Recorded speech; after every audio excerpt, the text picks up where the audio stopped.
Three, two, one, two. Freddy's coming for you, baby. Hey, all. Welcome to 321 Ghost. I'm your host with a silent G, Kyle, and as always, joined by my pal Natalie. Hey, Natalie, how are you? How's your sleep been? Doing great, and I sleep wonderfully. Not a lot of nightmares over here. Um, hey everybody. We are talking about the absolute fucking classic. I'm not gonna show my hand showed. Needle glove Hand handed showed. hand showed.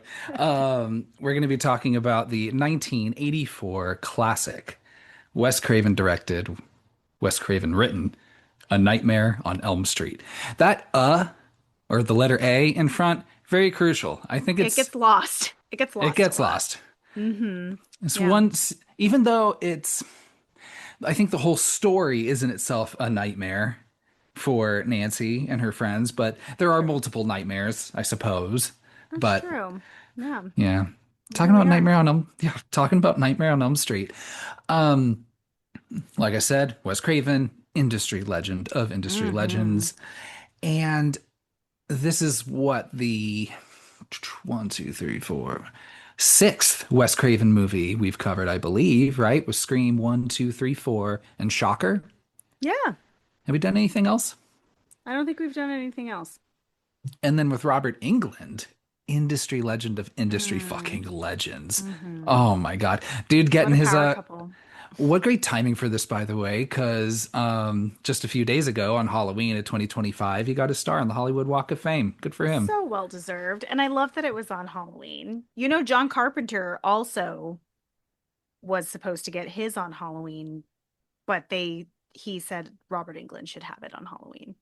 I love that. I know. I thought that was really sweet. Yeah.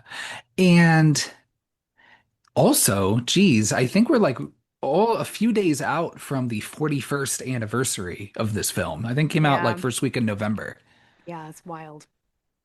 It's like, who needs Halloween? We're gonna keep it spooky into November. I love that. Yeah, always. Yeah. This movie, I mean, certainly is, I don't know. I mean, I think really at the pinnacle of slasher films, not just 80s slasher films, but I mean the Hmm. genre in itself. And honestly, I think horror movies themselves. This Yeah. movie's been borrowed from heavily quite a bit, even Oh, if it yeah. wasn't, I mean, gosh, it was the last of the Mount Rushmore of slashers in that era, right? Because I mean, you had Hmm. Halloween first, um, Friday the 13th was a year or two after, and then it was a whole, few years until A Nightmare on Elm Street. But I Yeah. mean, Wes Craven, I mean, fuck, I mean, even in 1984, if we were reviewing this movie for the first time, I think we'd call him an industry legend because Oh, I mean, yeah. fuck. You got since a decade prior, Last House on the Left, Hills Have Eyes, Deadly Blessing. I'm embarrassed to say I still haven't seen his Swamp Thing. Have you? Oh, no, I haven't either. I know. Yeah. Hills Have Eyes Part Two. Gosh, and then of course, and those are just the ones that he's written and directed. Well, some of the ones he's written and directed. Hmm. Um, but yeah, what like what a build of a career and like a fucking crescendo, Oh, yeah. and then him to be like, I'm not fucking done yet. He's like, I'm bringing it into another decade, motherfuckers. I I would say even more personally for me, even more so than John Carpenter or Stephen King, like just the name Wes Craven, like R.L. Stein, it's like Hmm. the name is It's just kind of a spooky so, name, too. it is Craven, Yeah. it is so synonymous with just horror for me, and, Hmm. and obviously millions of other people. Yeah. Um, God, I just feel like industry legend isn't even like enough to say. The man is just No. so cool. Um, I think if we ever broke from our horror specific kind of theme or track that we're on here, maybe we do Music of the Heart with Meryl Streep. Back to that movie. This is the second time, maybe third time you brought that up. Gosh, this movie stars just industry legends. Um, Mhm. John Saxon getting top billing on this. I wonder if it's just because he's just the adult of the proceedings. Maybe at the time he was the most famous. Probably. I Could mean, that be why? also certainly a horror veteran himself. Mm-hmm. I always get him confused with Michael Ironside. Oh. But they've got similar kind of just mean military type dude features, I Yeah, like think. cast him as a cop kind of guy. Right.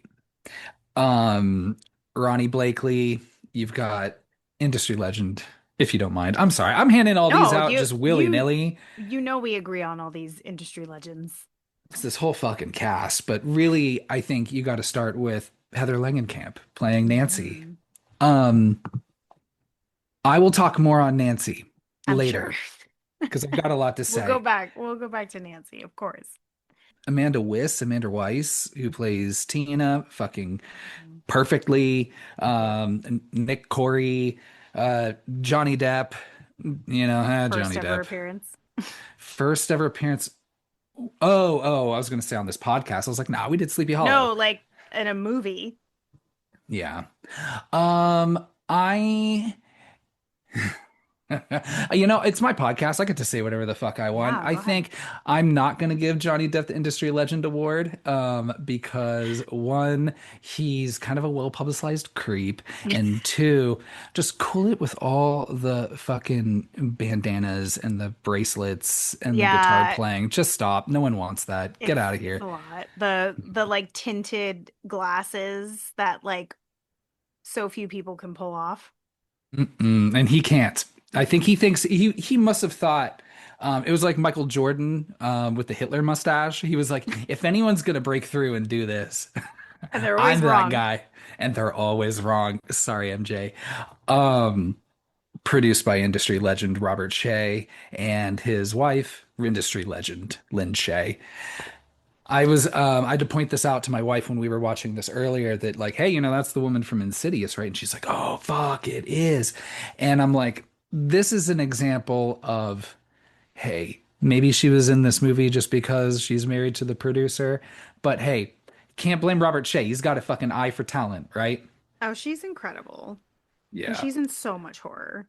Oh yeah, absolutely. So good on her. Um, Everything just about this movie is just so much fun. But before I get like way too into this, and I know I've been saying a lot, um, y'all, this is not just a classic movie we're doing, but also jump-starting another franchise series. Yeah, Um, baby. let's see, we started with Scream, Hmm. right? Wes And Craven. then Wes Craven, yeah. And let's see, then we did Child's Play. No, we did Final No, Destination. Final Destination first. Thank you. And then the Child's Play, Chucky franchise. Hmm. So good. I love those We've movies. kind of accidentally did I Know What You Did Last Summer, just spread out and skipped the shitty third one. Right. I mean, technically, we did the Orphan franchise. Well, that's only two. I think it has to be at least three. Okay, that's fine. And here we are doing this. It's one of those, we've discussed this, Hmm. what series we wanted to do, and it just obviously it felt like such a fucking no-brainer to do these movies because they're so much fun and Oh, there's just so much to talk about. Even when it's bad, it's still just yeah. glorious. And of course, I also feel this way about Friday the 13th, but we're covering those in a different Hmm. way. Very excited for the three Friday the 13ths in 2026, Oh, by the way. yeah. It's a hot And we calendar. we're getting right into the meat, so to speak, Oh, yeah. of those movies. Um and we had talked about some alternatives, probably some that we will get to, but so I'm not going to say which ones, but ultimately, like as soon as we just said Nightmare, I think we just knew that this was going to be the next one, Yeah. right? It's so hard to resist because it's such a wild ride, like going through this franchise. And we actually have a friend who's currently watching it for the first time and will text us every now and then just things about the movies as he goes through them. And it's a delight to like go through a first experience of watching these movies with someone, even if you're not watching it with them. Yeah, absolutely. Um, so again, it was never any doubt. But since we are doing a franchise series, we've got a very particular set of rules that we have to abide by in order to do a franchise series. Mhm. Natalie, can I hand it off to you? Can you lay down the groundwork and the rules going Of forward? course. Of course. This one, a lot of familiar rules and things that we'll be doing, but a little bit different too because different franchise, right? So, no spoilers for future films. So, example being, today we're talking about A Nightmare on Elm Street, 1984. We won't talk about any future films. We won't spoil it. If it's your first time going through this franchise, you can safely listen to each episode as you're watching the films and not be spoiled. Kyle is holding his promise to that. We're safety first here, if Yes, anything. safety first. HR mandated. Secondly, we'll share our favorite, switching it up again. It's going to be our favorite Freddie and or Nancy quote. Now, last time we did it just strictly Chucky or, the killer or the villain. The reason why I incorporated Nancy is because she's very sassy in this movie, and I would argue sassier than Freddy, Oh yeah. honestly. Yeah, because Freddy, he's got a lot of growth and all those things to do. So you could share a Freddy or Nancy or both. Quote, favorite quote. Next, favorite dream sequence. The dream sequence does not have to end in a death or a kill. So it can just be any nightmare sequence. I said dream sequence. I guess I should have said nightmare sequence. I think We got that's you. you get you're picking up what I'm putting down. Then favorite kill, of course, which Slasher. yeah, Gotta. it's a slasher. There's going to be lots of kills. Then boo score, as always. So on a scale of 1 to 5 boos. And lastly, this one won't really take effect. We're going to rank the films as we go through them. This is the only one, so this one will just be ranked on its own. But it'll be fun to see if our rankings align for this franchise. I have a feeling they won't just I have a because feeling they won't. there's when there's so many of them, Hmm. it's like how it's like if you're talking just like Star Wars, the original trilogy, you're apt to find a lot more people that will say 2, 1, 3, you know, or even 1, 2, 3. But whereas like this, gosh, there's like how many of these movies are there? 8? 8 if you include Freddy versus Jason, which we will be. Which we will be. Yes. Thank you for Hmm. bringing that up. So just so y'all Yes. know, that is going to be on the docket at the end of this. My argument is that Freddy's name comes up first in the title. I think that's a good argument. I also would argue He drives the that plot a lot he more in that. drives the plot and he's a speaking Already character. spoiling a Yeah, future movie, he's by the way. he's Sorry. a but he's a character that speaks. We know that Jason doesn't speak, so I feel like it belongs more to Freddy, Sure. right? Because you get Robert Englund carrying through all of these movies. Love that man. Mhm. Um, Oh, and additionally, we won't be covering the remake. Whereas I think we will with Friday the 13th, just because that one's We kind of fun. will. Yes, we will. But for this franchise, we're not going to cover the remake. If you want to put yourself through that and watch it, you can. You could probably turn it off after the first 25 minutes and enjoy that as a short film.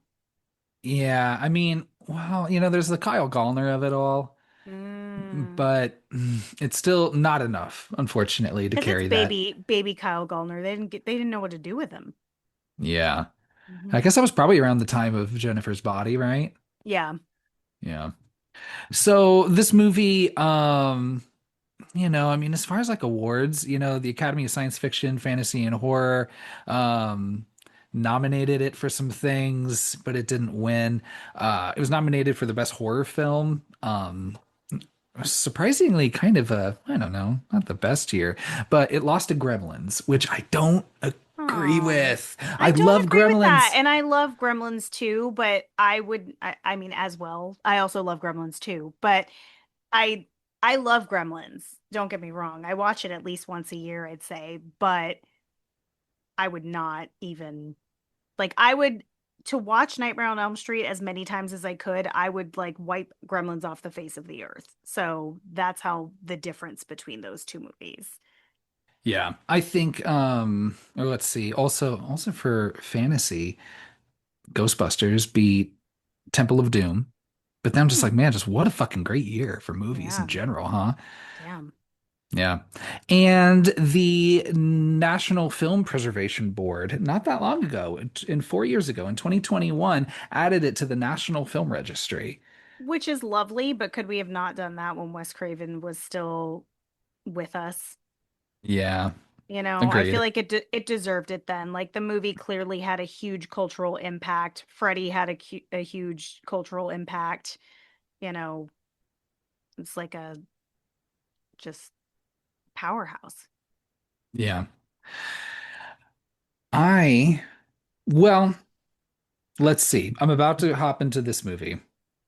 Can we talk However, about Freddie first? let's just talk about Freddy Krueger. Let's talk about Freddie. I mean, I don't know. I think he's my favorite slasher. Just the character, well, just because one, he's sassy, which I love. Ugh, I mean, so sassy. even in this first movie, he's a goofball. First thing he does Oh is yeah. just like, watch what I can do with my fingers. He's like kind of like a creepy uncle doing magic tricks in the Yeah. garage, you know? Yeah. It's making Well, everybody uncomfortable. yeah, just making everybody feel weird, you know? He's like, let me cut off my fingers. Let me show you my Yeah. little Let me half cut open fingers. my chest. Show you Yeah. the maggots inside. Yeah, I think I was more just like startled. I don't know why, not by the maggots, but by Freddy Krueger's chest hair. Because I it don't should have know. all burned off. That was my thought, but I was like, oh wow, he's still But it He just has seemed a lot of grosser. he has a lot of like they went hard with the practical effects on like body horror on Freddy in this, so he's doing more visually with his body than he does like verbally. Yeah, So like he's got the long arms that spread out. He cuts open his chest. He pulls his face off at one point. He cuts off love his that. fingers. I know, I love him pulling off his face. Just like things that no one would want to see. He's so much more wet in this movie. Yes. Very wet. Yeah, just very just goopy Slimy. and wet and slimy and so you just like I just like can like feel just like the burnt melted flesh and the Mhm. pus and all the shit and just the look of him is so simple and so iconic. Mm-hmm. You know, I mentioned Indiana Jones quick second ago.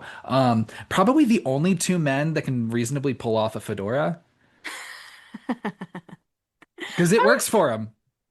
I would agree. And they're pretty like over the top looking fedoras, but I think the way that Freddy looks and he looks slightly different in every movie, but the general design of Freddy, what he his outfit, his hat, the glove, his stance, like everything that both Wes Craven and Robert Englund did to like bring Freddy to life, the voice, all of it. Hmm. Like it's so it's just so perfect and it's so scary. Like I would watch these movies as a kid. I don't remember Freddy ever not existing. Like I've known these movies since I can remember and I would be afraid to go to bed. Absolutely 100%. I was like I'm not going to fall asleep. Eventually I would because I was a child. But like it would keep me awake for hours just thinking about like Freddy's going to get me if I fall asleep. I don't know if I you remember. share the similar fear. Oh yeah, I mean, I remember one summer in particular when I was watching all these movies when I was like 6 or some shit, like way Hmm. too young, and I could not sleep. I would like weep, almost crying Hmm. because I was so afraid of falling asleep, but Yeah. I couldn't not watch them, you know? Because they're so compelling and there's just something about Freddy Krueger that is like I I just couldn't stay away from him. Like I watch these movies on repeat. Well, and the thing too is that Jason more clearly goes after teenagers. So like, Hmm. and teenagers, when you're a 6-year old, teenager may as well be fucking 20. They're They all, might as well be 40. yeah, they're often played by 40-year-olds in like the 80s and 90s. For So real. it was very hard to tell or differentiate. But Freddy Krueger, even though he's killing teenagers in this movie, it's very, I mean, it's said off the bat that he's a child killer Hmm. and he is after children Yeah. specifically. Yeah. So, and children in dreams, right? So Hmm. I love the idea of him having just a more obviously intent or supernatural situation. Like Hmm. obviously you can, same thing with Jason becomes supernatural. Yeah. Michael Myers, who the fuck knows? Chucky with voodoo and the sort. But Hmm. dreams are it's where you're most vulnerable, right? And where Yeah. like any fucked up weird thing can happen in a dream. Yeah. I mean, um that was kind of the basis, right? Was Wes Craven like setting like people, you know, having fucked up dreams or not being able to fall asleep. I don't know. We were So looking he, this up a little bit. this is the short version. He read about a group of men in, another country, Cambodia. yeah, somewhere, an Asian country. And these men were having nightmares, like terrible, terrible nightmares that were even like death inducing. So maybe from heart attack, who knows, very mysterious circumstances, but it ended up being that they would just try not to sleep for as many days as possible, like up to 7 days of not sleeping. And of course, Wes Craven being the absolute like terror genius that he is, took that and was like, I can work with this terrible situation that happened to these men. Like, and it's funny because when he does stuff like that, I'm like, I don't even think it's exploitative. I think it's genius. I love it. It's so far removed It's so far that removed. Yeah. I don't think it's a big deal. But The Another fun thing of about Freddy Krueger. Well, one, he's Fred Krueger in this movie specifically. He I is think listed as Fred Krueger. He turns into Freddy in the second movie. I think Freddy is only said once when he's like, "Tell him Freddy sent you." But like, it was Yeah, more of a casual, like a like, "Hey, buddy. we're friends now. You can call Uh-huh. me Freddy Krueger." Fred Krueger is my professional name. Yeah. So I was reading a lot in preparation for us talking about this episode, and before we started recording, I was sharing with you that, we've known this movie for so long. We've loved this franchise for so long. We've watched documentaries on it. I'm sure you've listened to commentary on almost all of these movies. Like Wes Craven has done commentary on these movies too. So you learn so much over the years. I actually found a fact that I did not know just today. So I'm so curious if Ooh, you've heard this before. okay. So, Wes Craven, that another reason to love him. Apparently, he had a childhood bully that terrorized him for years, and his name was Fred Krueger. And he named this character after this bully, Fred Krueger. Now, seems lighthearted enough, but when you actually think about it, imagine being this man, Fred Krueger, who made fun of Wes Craven. Already, you have to deal with the fact that he's a huge success. He's a successful director and writer, right? But then, for the rest of your fucking life, every time you tell someone your name, they're gonna be like, oh my God, like Freddy Krueger. The best revenge. The best. Did you know this? I remember that story. That sounds really familiar. I, I was blown away. I was like, God, I love him 100 times more. Yeah, it sucks because then you're like, man, That's not brutal. the child murderer and kind of the child pervert. Yeah. Um, Yeah. That's the yeah, other thing that's about rough. Freddie. So the other thing that I learned, I knew this from before, but I think it's important for people to know because the remake kind of flips this a little bit. So originally Freddie was written as a child molester and murderer, but apparently something had happened somewhere in the United States that was like someone had gotten caught as like I don't know what you would call that, like a serial child molester. Yeah, Um, you probably. know, total creep. This story was huge, and so they were like, they're never gonna let us do this. So they rewrote it for Freddie to be a child murderer. So that is his canon. He is not a child molester in any of these movies. But since we're not talking about the remake or we're not covering it, I will spoil it. They really lean hard into the pedophilia of the character in that remake, which is one of the many reasons why I really don't like it. I how sad, I'd rather him be murdering children. But He's better like, than whoa, whoa, both. whoa, whoa. Better than I, both.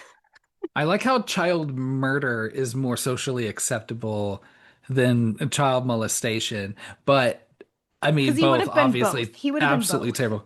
Yeah. Right. He's like, So no, no, no, no, no, guys, guys, guys. Whoa, hey, look at me. I'm not gross. I'm not gross, dude. Jesus Christ. I love adult women. I just murder baby children. Yeah. Huge difference. Huge difference. It is very important to not mix up your sexual psychosis with Your hobbies. your murder hobbies, Like that's a boundary he's like, "Hey, I'm keeping here." Like let's we all got layers. Yeah.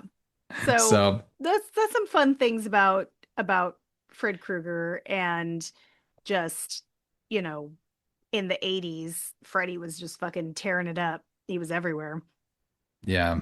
Um Love the red and green sweater. Taking, Hmm. red and green, that is a hard color scheme to wear outside of Christmas. So I appreciate him being able to take that back a little bit. Do you know why he chose red and green? Is No, another no, no. fun one. So Wes Love this. Craven originally Freddy's sweater was supposed to be like yellow and red, I think, something like that. Very like that feels very Ronald McDonald. But it was a different color, but still striped sweater.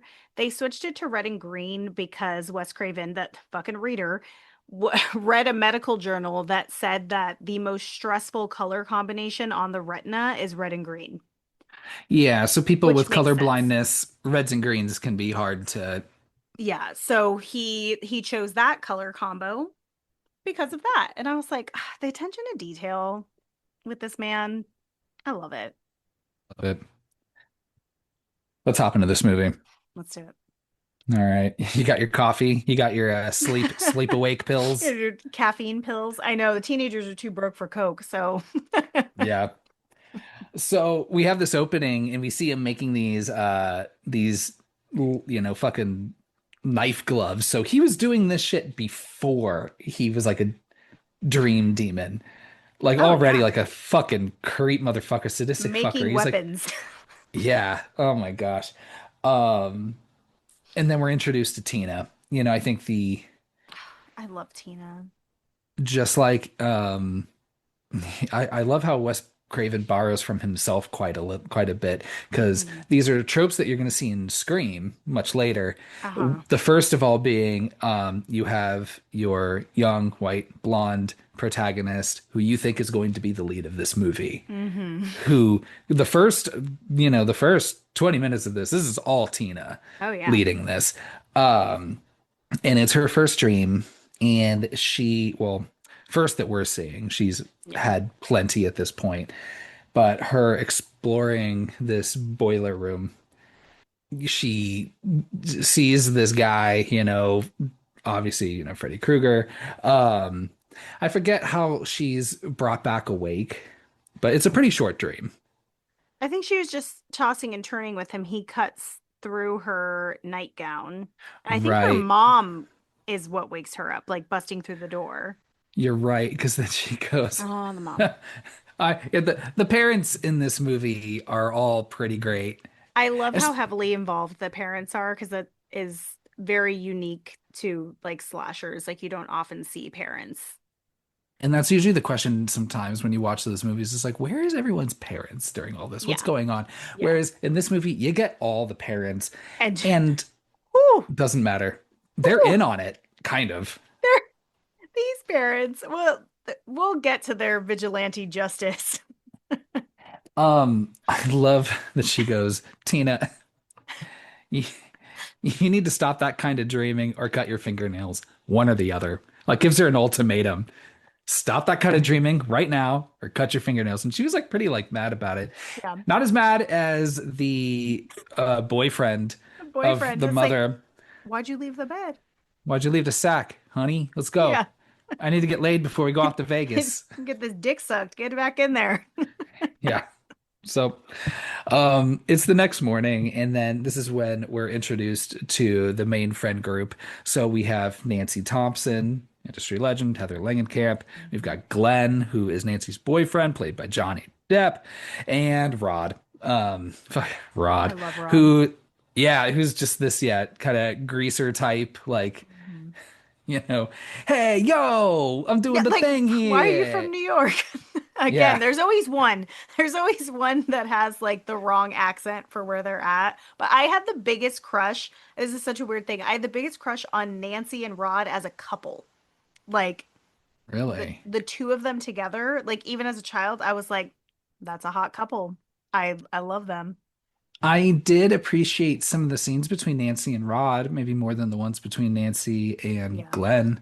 It's Yeah. just Glenn's just fucking useless. Yeah, he's not a great boyfriend. We'll get there. I actually like Rod because I feel like you do get to see at least like a couple sides of him. Hmm.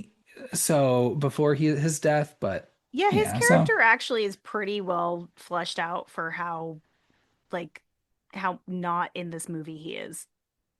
yeah.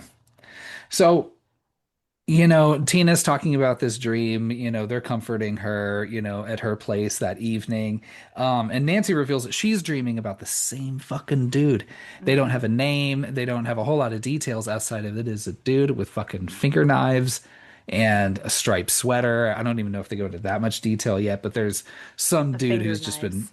yeah, stalking them in their dreams, just scraping it. I fucking Oh, hate that the nails on a sound. chalkboard sound. It just kills me. I'm so sensitive to that. It doesn't even have to be that like a fork on a plate. I like hear it. I'm like, oh Oh, my God.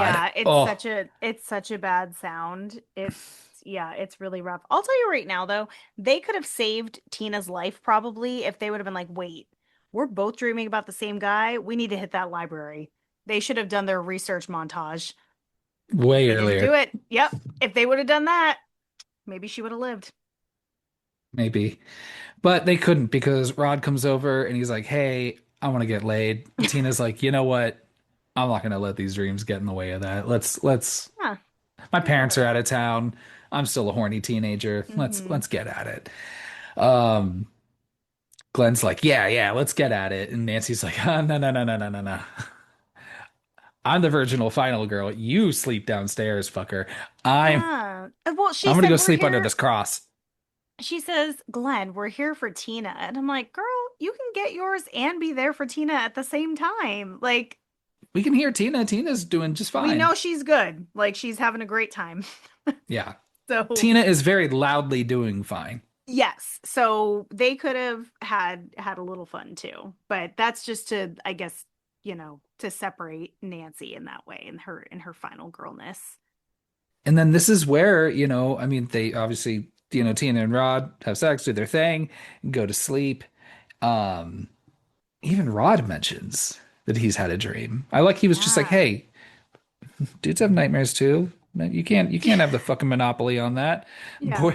Boys can get scared. Get the Yeah. fuck out of here.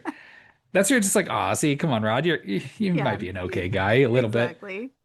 Um, and then yeah, we're here already. We're at Tina's dream sequence, which Mhm. is again like Nancy's the lead of this movie, but this scene is so iconic. I don't know what I can add that hasn't already been said millions of Mhm. times over the last 40 plus years, Yeah. but it still fucking gets me. This whole scene It's a and then lot.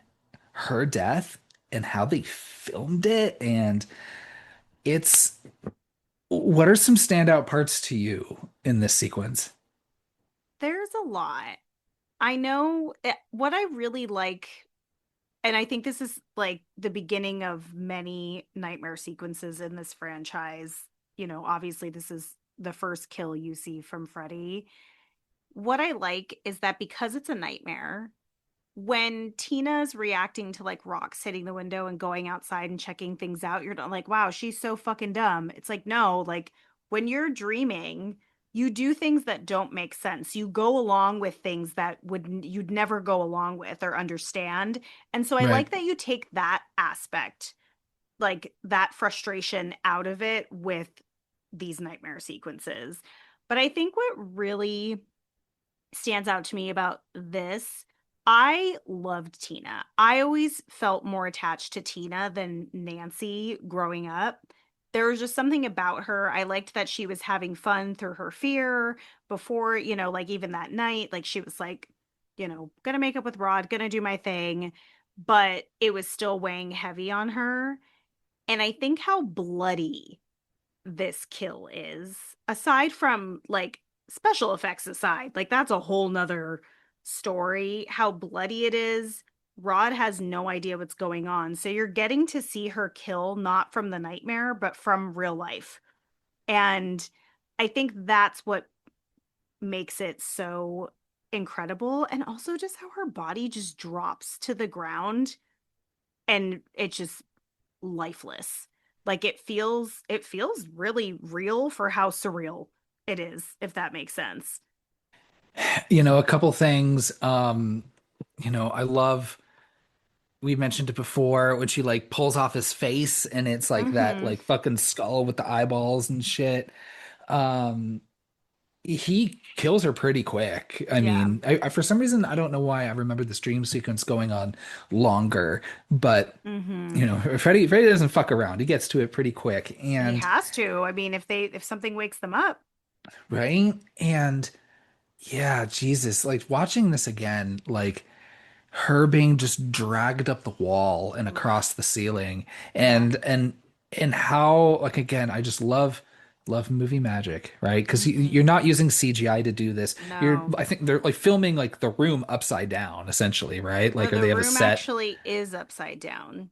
right So they like all the furniture and everything is actually nailed to the down. ceiling. Yeah, the room can Right. the room can rotate is how it works. Okay. By a pulley system, by the way.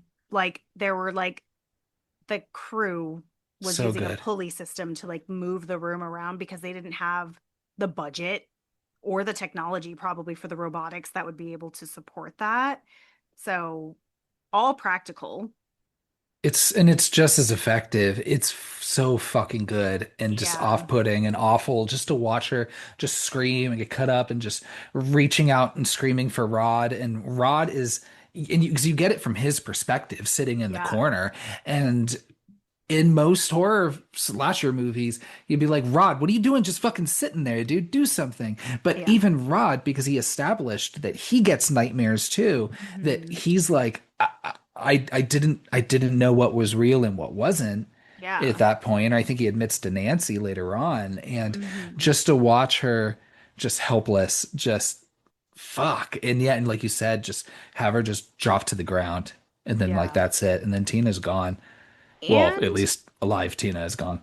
I'm like not to dwell on this too much, but another thing that's really important about this kill too, it shows you it like introduces two things.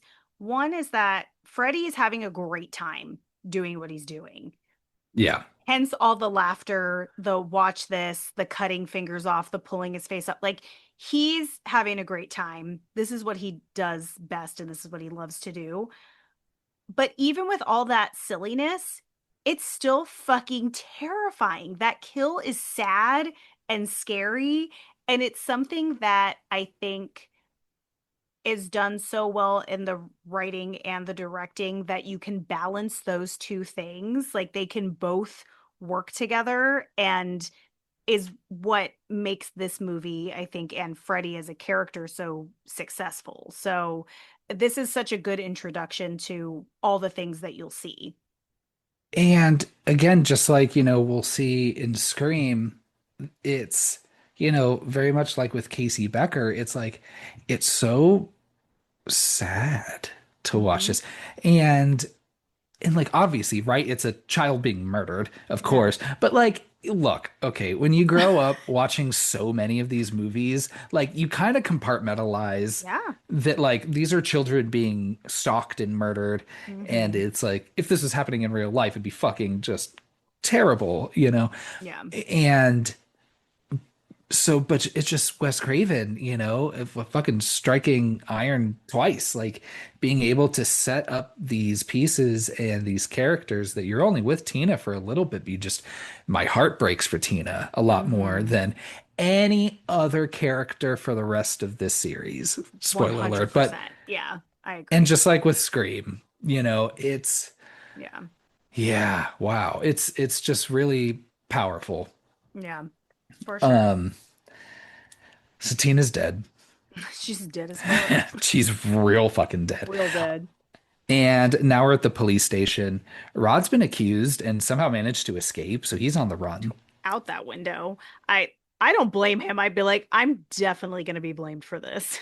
You're in a locked fucking room. And yeah, it's usually always the boyfriend. I don't know. Hmm. And he had demonstrated that like he has this blade that he keeps with him, Hmm. right? Not Because he's great. got to be one of those, Tough guy. John Travolta greaser types, right? Um, Nancy's dad is a sergeant with the Springwood, Ohio police, and she's there with her mother as well. Mhm. And they're like, "What the fuck were you doing there? What's going on?" They're really already painting Rod in a pretty Yeah. defamatory light, just being like, "What are you doing with that fucking punk Hmm. who's now murdering people, allegedly?" Yeah. So apparently he already had a reputation. And Nancy's like, no, we were there to support Tina. She said she'd been having nightmares. We were there to support her. But they're not really having it. Yeah. But shout out, I like John Saxon in this movie. He's fun. He's probably the most reasonable of the parents. I would say so. I mean, it's just Ronnie Blakely, who plays the mom, is just all over the place. She is. Um, like I appreciate that she's the only one that will admit what happened, whereas no one else, even when Yeah. people start dying, nobody else admits who Fred Krueger Hmm. is except for her. Yeah. So But she's like, the most useful in that regard, but also, yeah, if I hear you. you were Nancy's dad, like if I were Nancy's dad, I'd be like, I'm not letting you live with this woman. She is a wreck. Yeah. Like, I'm gonna need you to move in with dad. Do they not live together? No, I think they're divorced. They're always Got it. separate. Because he said, what, like, you don't ever see him in the house. Not until the final act, I suppose. I just assume he's always at work. I just assumed they were divorced. They very well could be. Yeah, they Maybe give that. divorced vibes, like the way like they like encounter each other just because of Nancy only. So Nancy's like, all right, yes, sure. My best friend brutally murdered. The alleged killer's either still on the run or immortal living in our dreams, but I need to do something. So I'm gonna go to school. I would use it as an excuse to not go to school. Shout out to Nancy for being diligent. Wow. The things I would try to use to justify why I would not go to school. Yeah. Anything. You know what I need to see again? That I only saw once a long time ago, and I barely remember it, is Dead Man on Campus. You remember that one? Oh, yeah. I've only seen it a couple times, but it's been a while. Yeah, it's like Mark Paul Gosselaar, and like Lachlan Monroe, Mm-hmm. and Tom Everett Scott. That's a fucking 90s fucking Whoa. firepower cast. Mm-hmm. Um, because the whole thing, right, is they try to kill him so they can get out of Yeah. class. Yeah, that's fun. So don't do it. Don't do it though. Don't do that. So on her way to school, she's intercepted by Rod, who's saying, yeah, the best way to get someone's attention is to jump out of a Cover their bush and mouth. grab them and cover their mouth and pull them in, Mm-hmm. and then say, "I'm not a killer. I didn't kill anybody." Or I'm not gonna hurt you. Yeah. Um, Nancy believes him though, or seems to believe him. Yeah. Um, but he's just like, yeah, I forget what he said. Something about just like it's. it was just cuts out of nowhere all at the same time. I don't fucking know, but Hmm. he doesn't even able to get much out because the police show up. Turns out that maybe the dad was just waiting outside across the street to like follow her like For to sure. school just to see if Rod would show up, which I mean Hmm. I guess isn't the worst idea, but using your Right. kid as bait isn't maybe the best thing to do. Well, I mean, if she's going to do what she's going to do, I mean, he did say, "Why are you going to school anyway?" Which Yeah, implies that, like, if he wasn't using her as bait, he would have told her to stay home. right. But, I mean, risky, but it worked. One of my favorite tropes in horror movies. I can't speak to if it has happened a lot before this movie, but the next day, or well, that day, sorry, she's in class, and just conveniently, the class lesson has is about what the movie's about. Yeah. Something just so specific.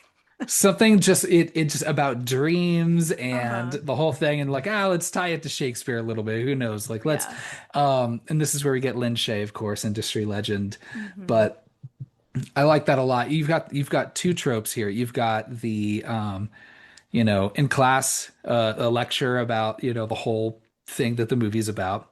And Hmm. then two, you've got the girl just screaming, waking up in the middle of class Yeah. I and running out. I love it. I actually really enjoy, so the actor that's reading the, I think it's Hamlet, um that's reading from the book, the way that he like ends that line about having bad dreams, like the way his face like just Just goes falls completely, yeah, just like completely like just lifeless, and expressionless. Yeah. his voice just like changes. I think that is such an effective scare. It's a really good transition into like, oh, she's not awake, and seeing Tina in that body bag, as bloody as she was, in the Mhm. bedroom, like dragging down the hallway. The transition to her being then a rotting corpse instead of like a fresh corpse, Oh, I think is yeah. really like an interesting way of doing things. Like it's, yeah, the whole terror of it all, just like torturing Nancy through those images of Tina, is really cruel and really interesting. I love that you mentioned, through not just the actor that's, reading, um, that passage to the class where he becomes kind of expressionless and very monotone with his voice, Mm-hmm. but you have everybody else just kind of, both Lin Shay and the rest of the kids in class just kind of frozen at their Yeah. desks. Um, it could have been so easy to just maybe change like some color on the lens, add a Mm-hmm. fog machine, and say, like, see, it's a dream. Mm-hmm. But this way is so cool because yeah, like sometimes, especially watching it first for the first time, you don't know exactly when the dream starts and when it ends. Mm-hmm. So again, so it's more effective that way, I Yeah. think. Yeah. But yeah, very cool, very clever. Again, like you said, oh, I love just that Tina in a body bag just being dragged down the hallway by this invisible Oh, figure, right? that was terrifying. Nightmare fuel for sure. Yeah. She goes down into the school basement and then into this boiler room area again, where Tina was at the beginning, and gets attacked for the first time herself Mm-hmm. by Freddy Krueger. Um, Luckily, she's able to wake herself up. She's a smart one. Mm-hmm. Puts her arm against a really fucking sizzling hot pipe. Oof. And then, luckily, that scar would have been way worse from Oh my that. It was gosh, just a it's so little, tiny. Yeah. yeah, just a little red bruise. You could probably Yeah. just see that by just pressing on your skin for Mm-hmm. long enough. But she's able to wake up. She runs the fuck out of school. She's like, okay, all right, never mind. I'm not doing this. Out of here. Yeah, she's like, I don't go to class for the rest of this. Or maybe it was already Friday. I don't know. She's like, I'm just gonna Yeah. take the fucking weekend. Um, but she's like, I gotta find Rod. I gotta learn more about this because clearly Something's going some on. something's going on. Um, I'm surprised they let Nancy go and talk to him so easily. One, because he is charged with murder, and two, she is the sergeant's daughter. They're just like, oh yeah, yeah, yeah, go talk to him. We don't even need to be in the room with you. We'll just, yeah, just let us know if you need anything. I It's pretty mean, funny. maybe they kind of have like a healthy fear of her, which I think is kind of fun to think I about. think so. I do Yeah. also like that I'm like, nobody let Rod shower. Like, he still has Tina's blood on him. Yeah. This poor guy. They're like, this might be evidence, buddy. You need to keep your dead girlfriend's blood all over you. Yeah. Don't worry, this won't be traumatic. Yeah. Um, so at night, this is one of the other, I think, just very much just iconic kind of shots from this movie when you have Mhm. Nancy in the bathtub. Um, Love it. and then the glove coming out, oh God, coming closer, like between her legs, and you're just Oh, like not necessarily in like a sexual way, but just because it is a naked woman in a bathtub with her legs yeah. open, like, how are you not going I to don't, infer yeah, something sexual from that? the placement of that glove, no. Mm-mm. Not claw Mm-mm. hands near anywhere near there. No, thank you. Um, she gets dragged under, and this just like infinitely deep water underground Mhm. underneath this bathtub, right? Um, you've got him just dragging her down. Luckily, the mom, I'd love to learn more about how she became this really good lock picker. Because she just grabbed some random wire and is like, bam, get this That's door right the true. fuck open. I was like, where'd you learn that? It's Let's not a tell me your key. story. No, she uses like she's already straightened a like a clothes hanger, and she's like, Damn. Okay, mom. I know, I mean, if she like burned a man to death, obviously she's got some dark, shady things in her past. maybe. Yeah. Um, so Nancy's like, okay, this is too much now. I need to stay awake. I am fucking popping, stay awake pills, Yeah. and yeah, and then just drinking all the coffee.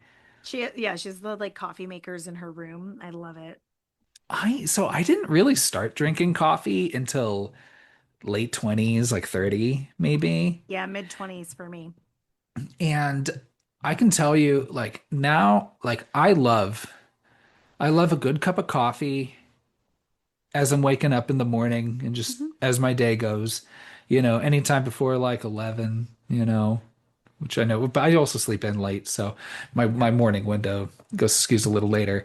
And even sometimes, like, ooh, I love, like, if I'm like at a wedding or something, or some sort of like party or whatever, or like some sort of like more formal kind of get together. Yeah. Um, and I see that there's like a little bit of coffee like after Coffee with dinner. I'm dessert. like, ooh, love that. I don't like coffee desserts, but I do like coffee with dessert. I don't know Yes. what it is. I gotta separate the two. I can't It's okay. explain it. Yeah. Little, it's like bitter and sweet. But one thing I hate the feeling of is drinking coffee for the sole purpose of trying to stay awake. That, just Mm. It doesn't feel doesn't good. work.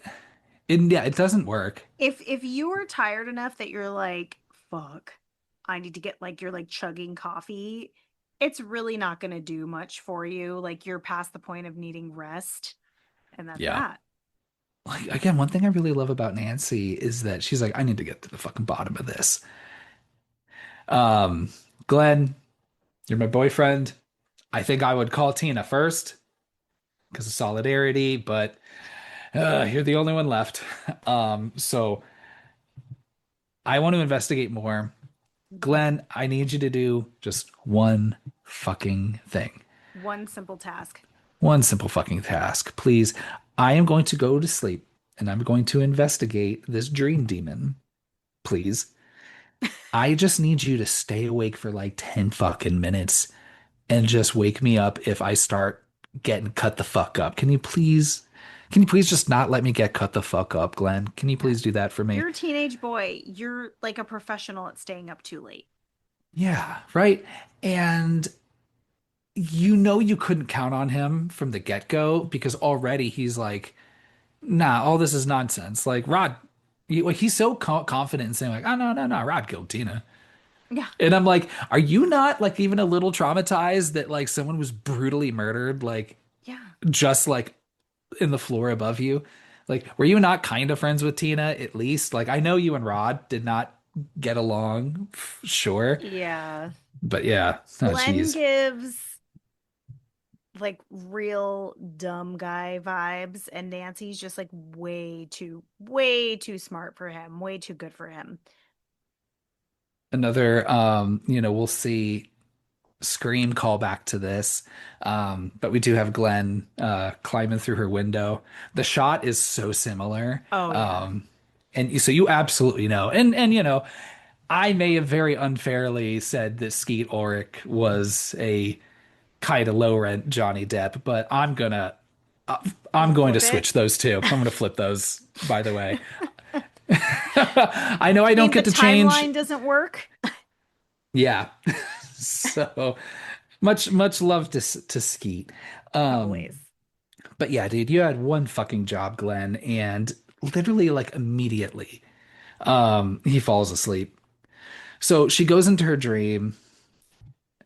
The cool thing is that like whether like Glenn is awake or not, I like that she's still able to like communicate with Glenn. The dream rules are very weird, but whatever. They're dreams, they can be whatever I they want. I was thinking that he was still awake when she checked in with him and pops out from the tree. That's how I imagine it happening, and then he falls asleep shortly after that. I Or love he him could just just be a complete figment of her imagination created by Freddy. I love him just popping out of the tree being like, "Hey, what's up?" Yeah. Oh yeah, yeah, yeah. I got you. And then Yeah. just hops back behind the Back into the tree. tree. Yeah. Yeah. Um, so she leaves her house and is walking through her neighborhood. And she arrives like immediately at the police station. Again, geography can be Hmm. kind of whatever you want it to be in a dream, right? Um, she goes to this window outside where she can see Rod's cell and Freddy in there just fucking around, Hmm. just being a real creep as he does. She calls to Glenn. Of course, there's no response because he's already fallen asleep. And Son of a then bitch. Freddy finds her, chases her all the way back to her bedroom, is fighting him off. Um, and then I think it's the alarm clock that she sets, not Yeah. Glenn, and it wakes Smart them to both up. have smart to have an insurance policy, Nancy. Yeah, For how to know many that you're bo for how many times I've seen this movie, I can never figure out if Nancy is crossing over into Rod's dream when she sees him like in the cell with Freddy there. Like, are Hmm, they in the same dream world at that moment? I wonder.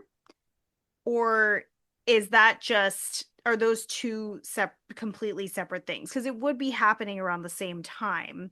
And I feel right. like Freddy could multitask in that way.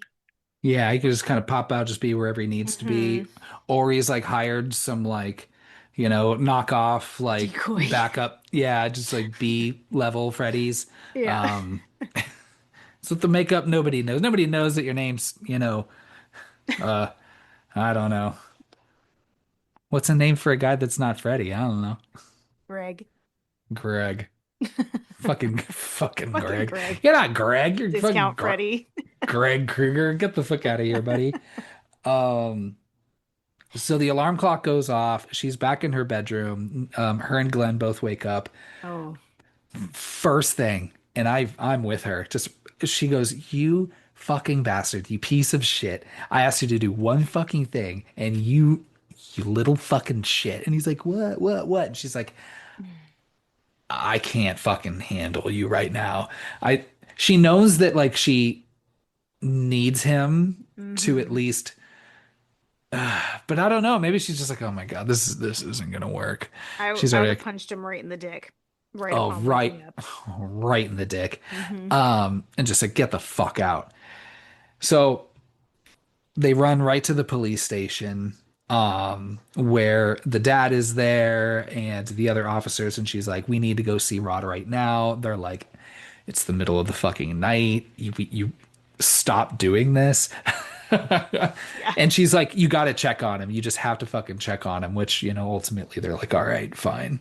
We'll go, but it's Too too late. late, Natalie.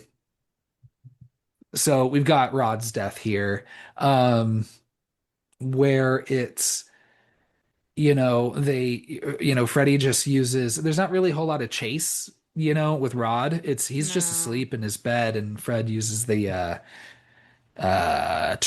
the just bed uses the sheet. bed sheets. Yeah, and Hmm. then makes it look like he hung himself. Yeah. Any I thoughts on this one?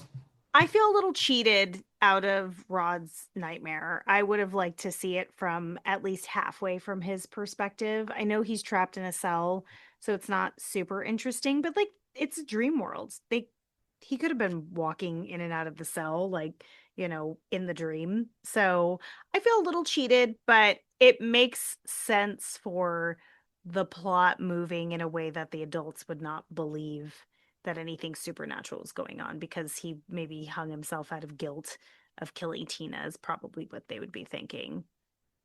Right. And I don't know, like usually I'll say, hey, any movie that's an hour and a half or less, fucking great. And this movie's right there at an hour and a Yeah. half. I would say this movie could have used an extra 5 to 7 minutes, and this is where I would put it. I agree. Hmm. Give Rod a little bit of a dream thing, It would you have been know, fun to see the having actor do more. or him like wake up and then the cell doors open and he walks by Yeah. each of the cells and it's like Freddy doing fucked up shit. I don't know, just off the top of my head Yeah. in each Yeah. one.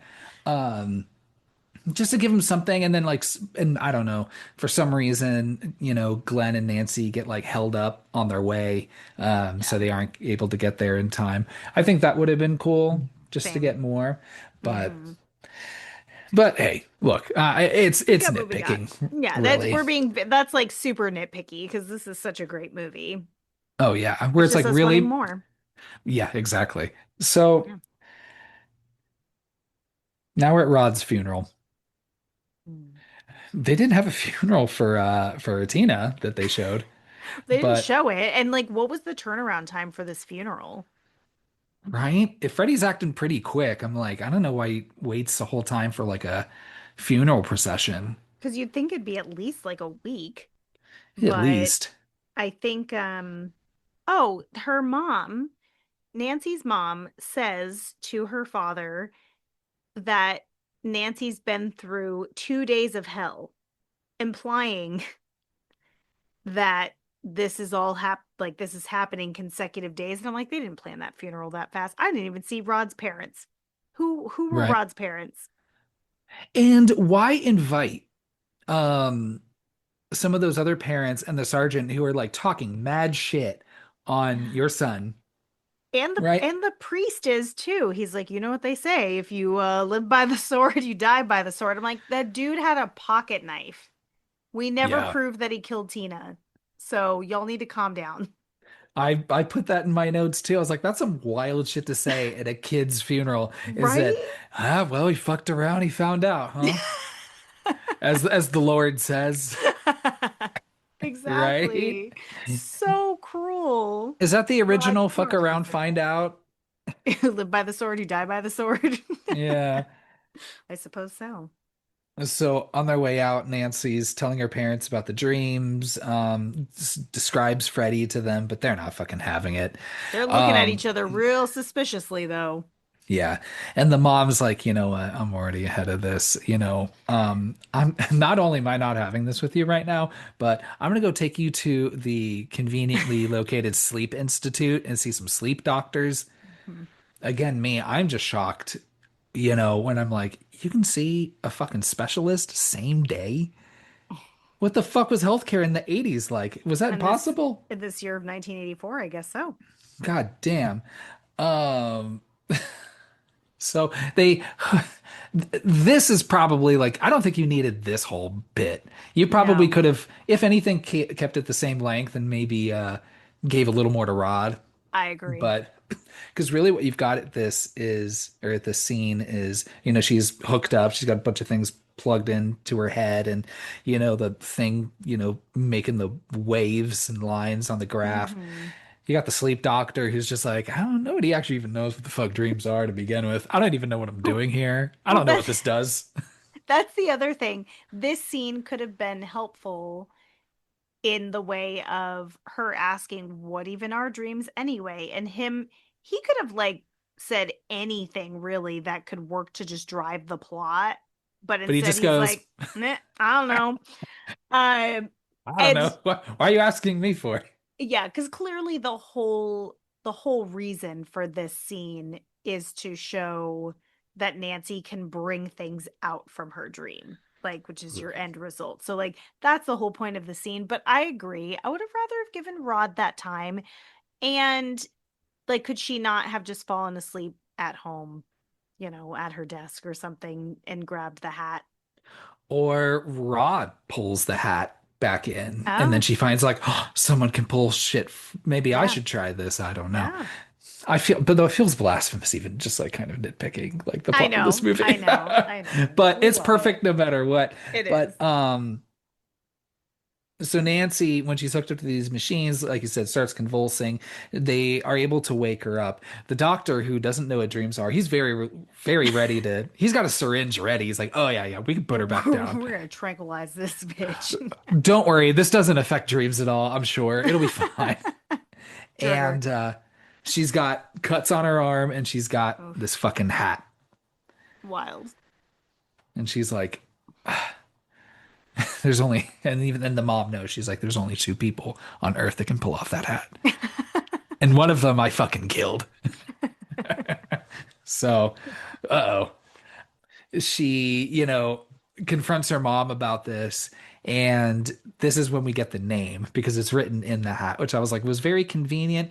But also, I think that was still a time where people would like write their name like in their underwear. Real was it though? Like as a grown man, would you write your name in your hat? If you, in case it got lost. But then I was like, why do people write their name in their underwear? Where are you losing it? That was a thing, was it not? Yeah, but as kids, because kids would need like underwear changes if they like wet themselves or something. So then like at preschool or whatever, then they'd have their name written. Is that literally why? A lot of parents, yeah, they write or they'll write it on t-shirts and hoodies and stuff because kids leave their fucking clothes everywhere. I get if it's like something that you can like easily like take on and take off and hang up and possibly lose, like a hoodie, sure. Um, but yeah, underwear is a little Underwear weird. too. Yeah. Yeah. Did you write your kid's name in his underwear? No, we just gave it up. If it did, if it got lost, it got lost. Yeah, we're I like, we're was not like, gonna go hunt. I was like, I'm not putting Sharpie on fucking clothes. That's disgusting. Get out You of know, here. we're not gonna go hunt for some fucking 4-year-old's undies. Like, Yeah, I'm too what are we fucking gonna bougie for find? that. What are we gonna find that we'll want to find? Yeah, like give You me an know? excuse to buy a new hoodie. Nancy also comes out of this dream, by the way, with a silver streak of hair. I love that. Love that. Hmm. Looks great. Works for Keep her. it. Keep it Uh, forever. like a rogue situation going on. Yeah. I love that. Hmm. Um, so she brings up this name, Fred Krueger, and the mom slips that, like, okay, maybe I know who this is. Maybe I know But I something. killed him. He is not haunting anything because I made sure of it. Yeah. And That wouldn't I'd be like, great. He's definitely out here haunting. yeah. So she brings her downstairs, and the mom basically spills the beans, saying, like, hey, so not only, right, do I know who this person is, but maybe we committed a little bit of vigilante justice and killed this guy. But He was guilty.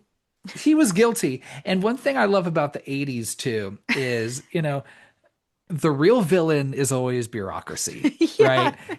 It's always, fucking the EPA, whether in Ghostbusters or fucking just, the fucking feds getting in the way or other cops Something getting in didn't the get way in Die signed. Hard. So he can just do, John McClane can just do the real fucking work. And then in this, it's, some fucking asshole up at the county office didn't fucking sign the thing in the right spot. So now Yeah. the serial killer's left free. And don't get me wrong, I'm all about community accountability.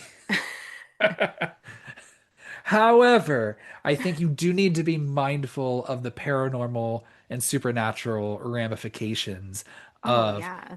committing that sort of violence against someone who is that evil. Yeah. Not Yeah. smart. And burning him too. Oof. Not a Yeah. good choice. Yeah. So, all this to say, we also find this fucking knife glove arm, which the She mom kept has been it. hiding it. Yeah. Wh- Why hold on to that evidence? Why? Like, wouldn't it have been either on him or in the place that he got burned? Like, did she go back for it? I think so. Like she's like the fucking predator. Like she keeps it as a trophy, you know?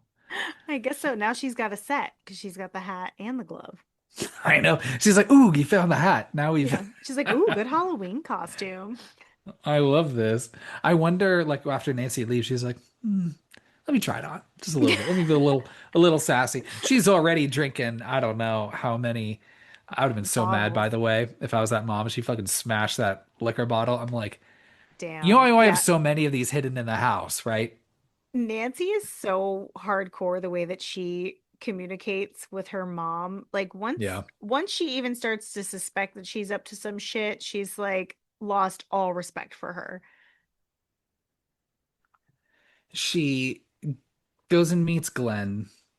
Um, at this bridge that's very clearly Los Angeles. I don't know how many palm trees are in Ohio.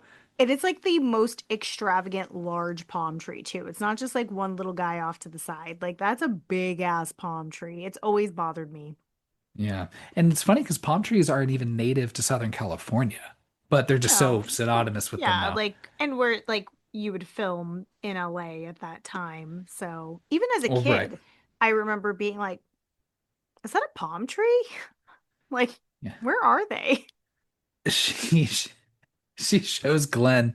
Um, well, so Glenn, funny enough, kind of has the answer. Hmm. Where he says it's like, well, you know, I mean, just fucking dreams. It's like it's just what energy you give it, right? Like, Hmm.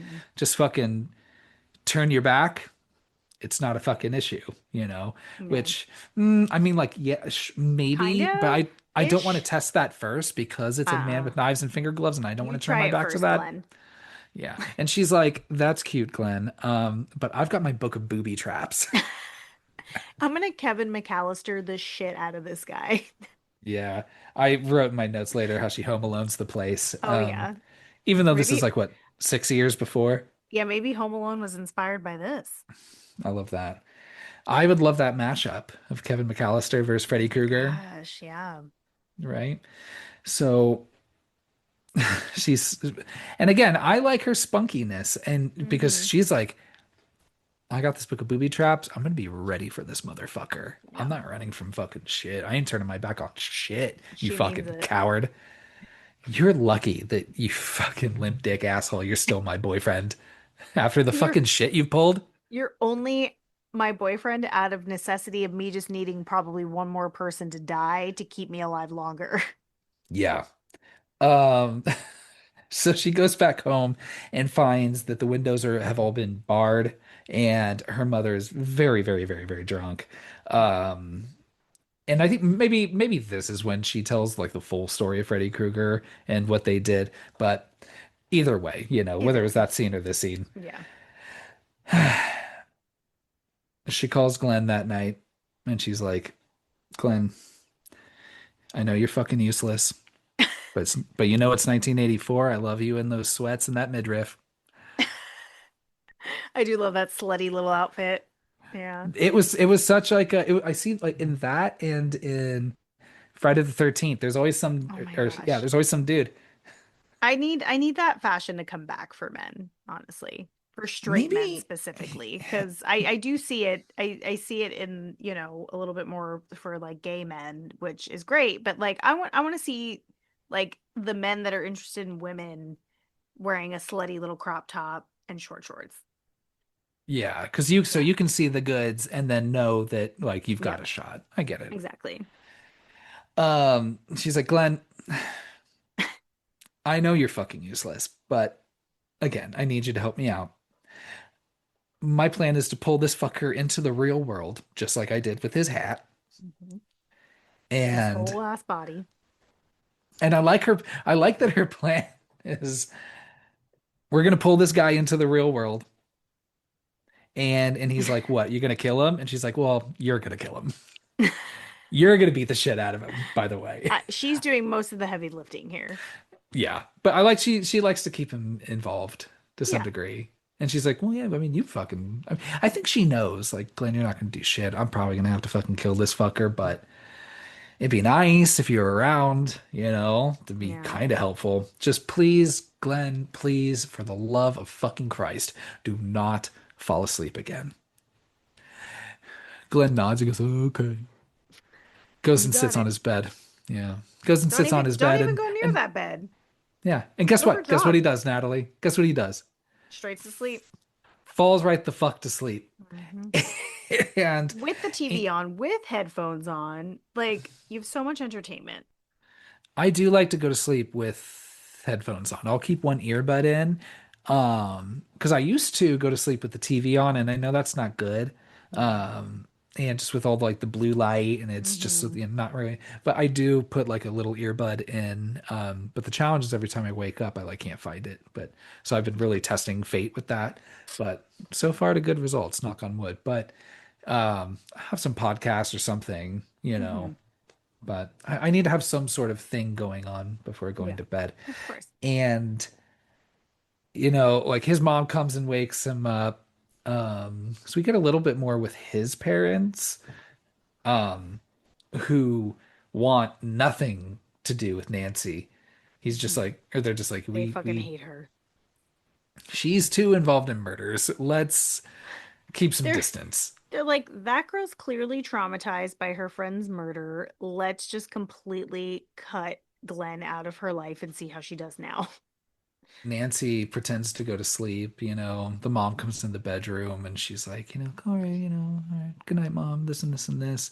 The mom's like, Mhm. okay, I'm gonna grab all these coffee mugs and this giant coffee maker and or coffee pot. I'm gonna get out of here.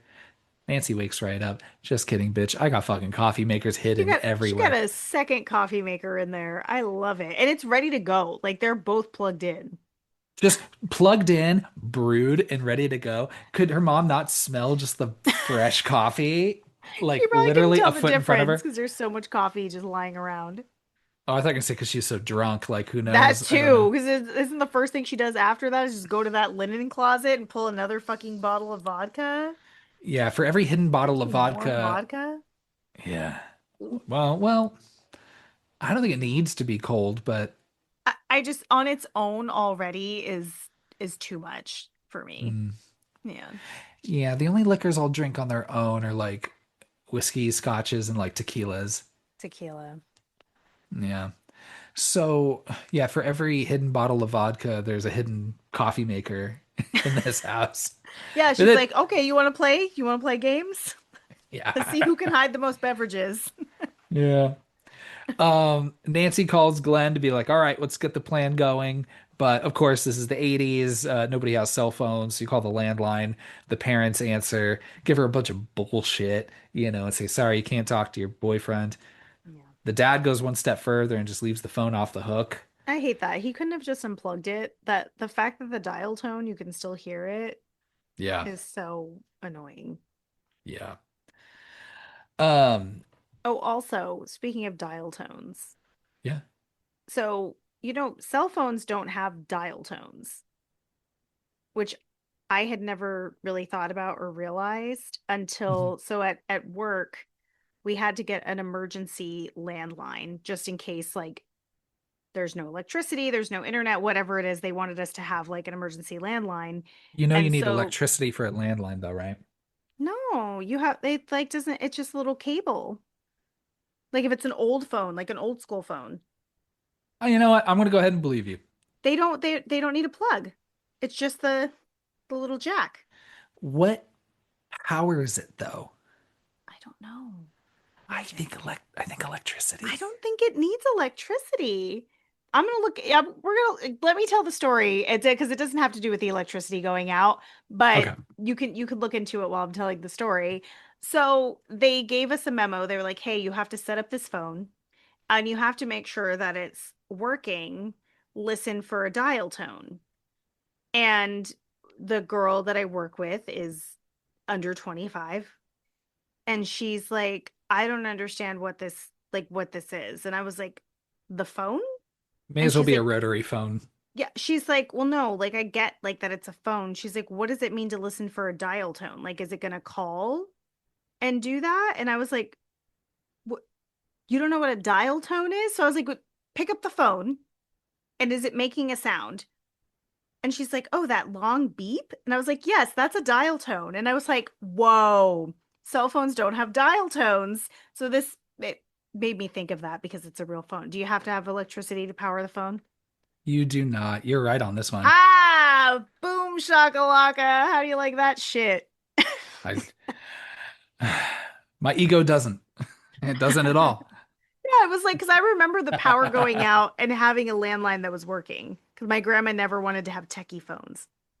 Right. So, boom.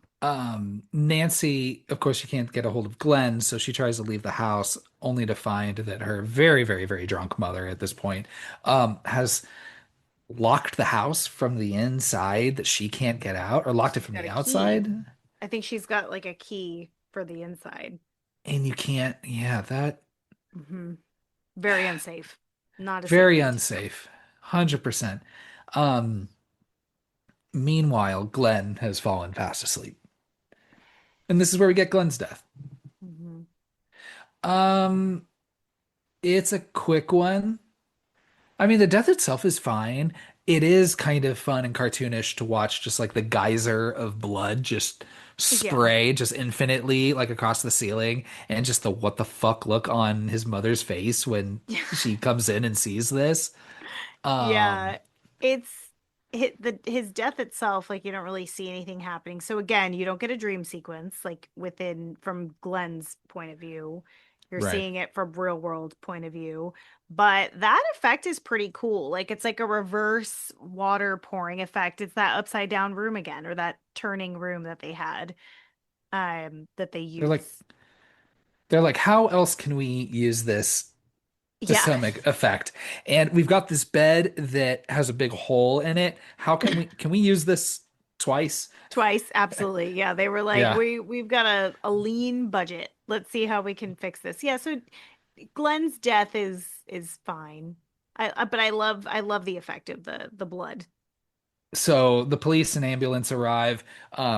First thing I noticed, that ambulance pulling out a stretcher. Don't need to. I don't know what's left of him. There's I no not a body. What doesn't he say yeah like we don't need a body bag, we need a mop? yeah, and they're just like and ever even just like the fucking the coroner or whoever is like the name of the guy on site trying to figure out what the forensics guy Hmm. has just been throwing up in the bathroom Yeah, because of just how fucked up the whole thing is. love it. But and I think it's fine that you don't see him. They never just Yeah, talks about just how fucked up the whole thing is. yeah. Leaves it to the But imagination. yeah. So Nancy's dad is investigating the scene.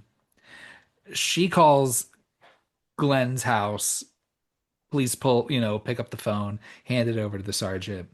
And Nancy's like, it's Fred Krueger. I know who did this. And I'm gonna catch him. And I've got a plan, Dad. I'm gonna go sleep. I need you to wait, 12:30. It's 20 minutes from Be here. now. Yeah.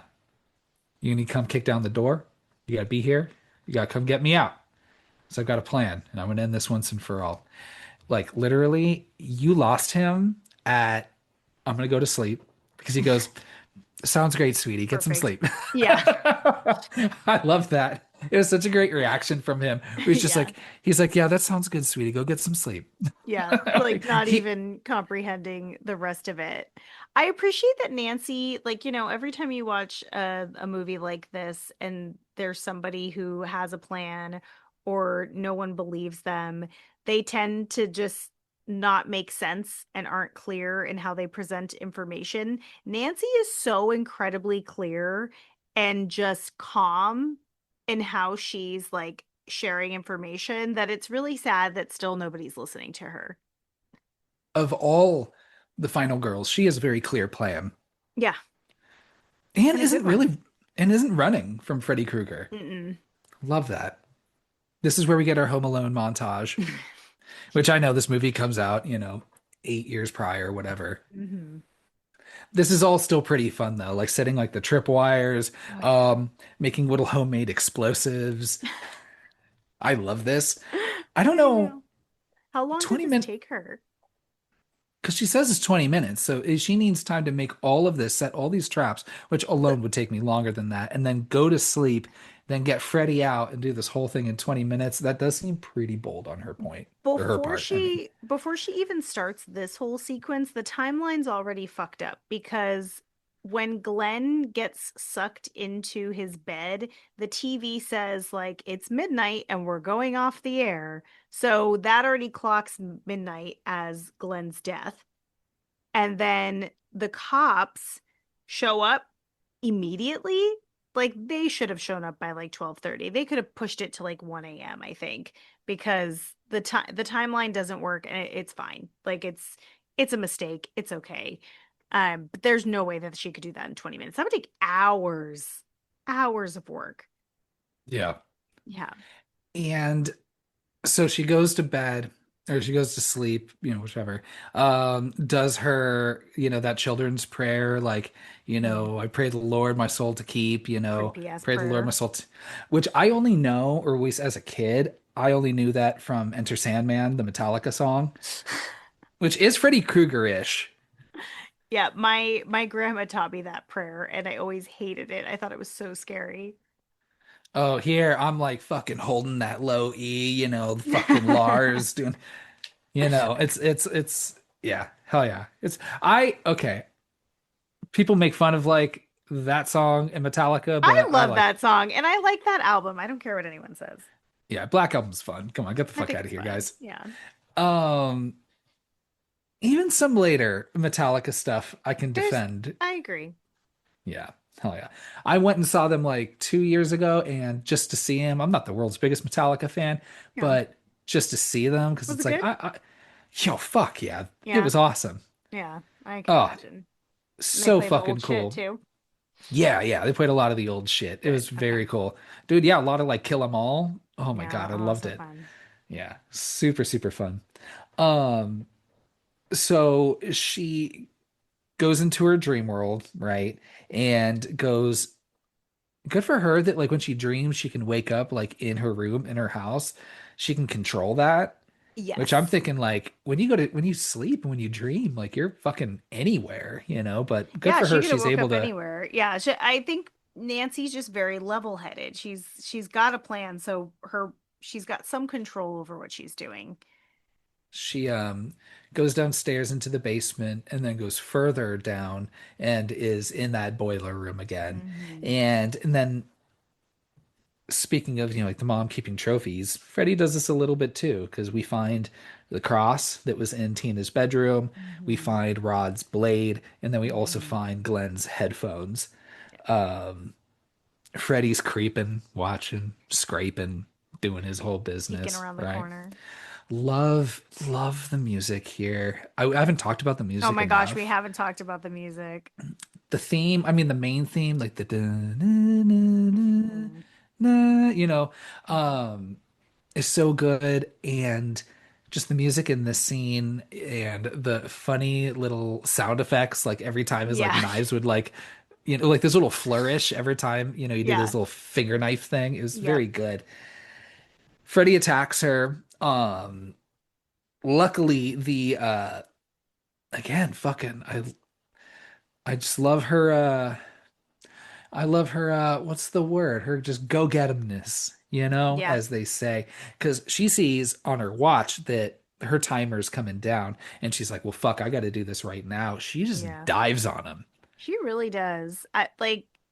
I think Nancy has just a really maybe it's a what else am I gonna do mentality because at that point it's like, okay, this guy's either gonna kill me in my dreams because he can follow me anywhere, or I have to go after him and be proactive. So she's probably just thinking like, this is my best bet. Like I can kill him in real life. I can't kill him in a dream. I But think she doesn't know. compared, yeah, I think compared to Laurie Strode in the Mm. first Halloween and um why am I blanking on the final girl on Friday the 13th? Um Not Ginny, because that's the second That's the one. second one. Yeah, Alice is the name. Sorry, Alice. Alice in the Hmm. first Yeah, one. it took me a second too. It's a lot more, I think, reactionary and frightened and out of desperation how they Hmm. scramble to fight back. Whereas, And they don't know that shit's going on for a while.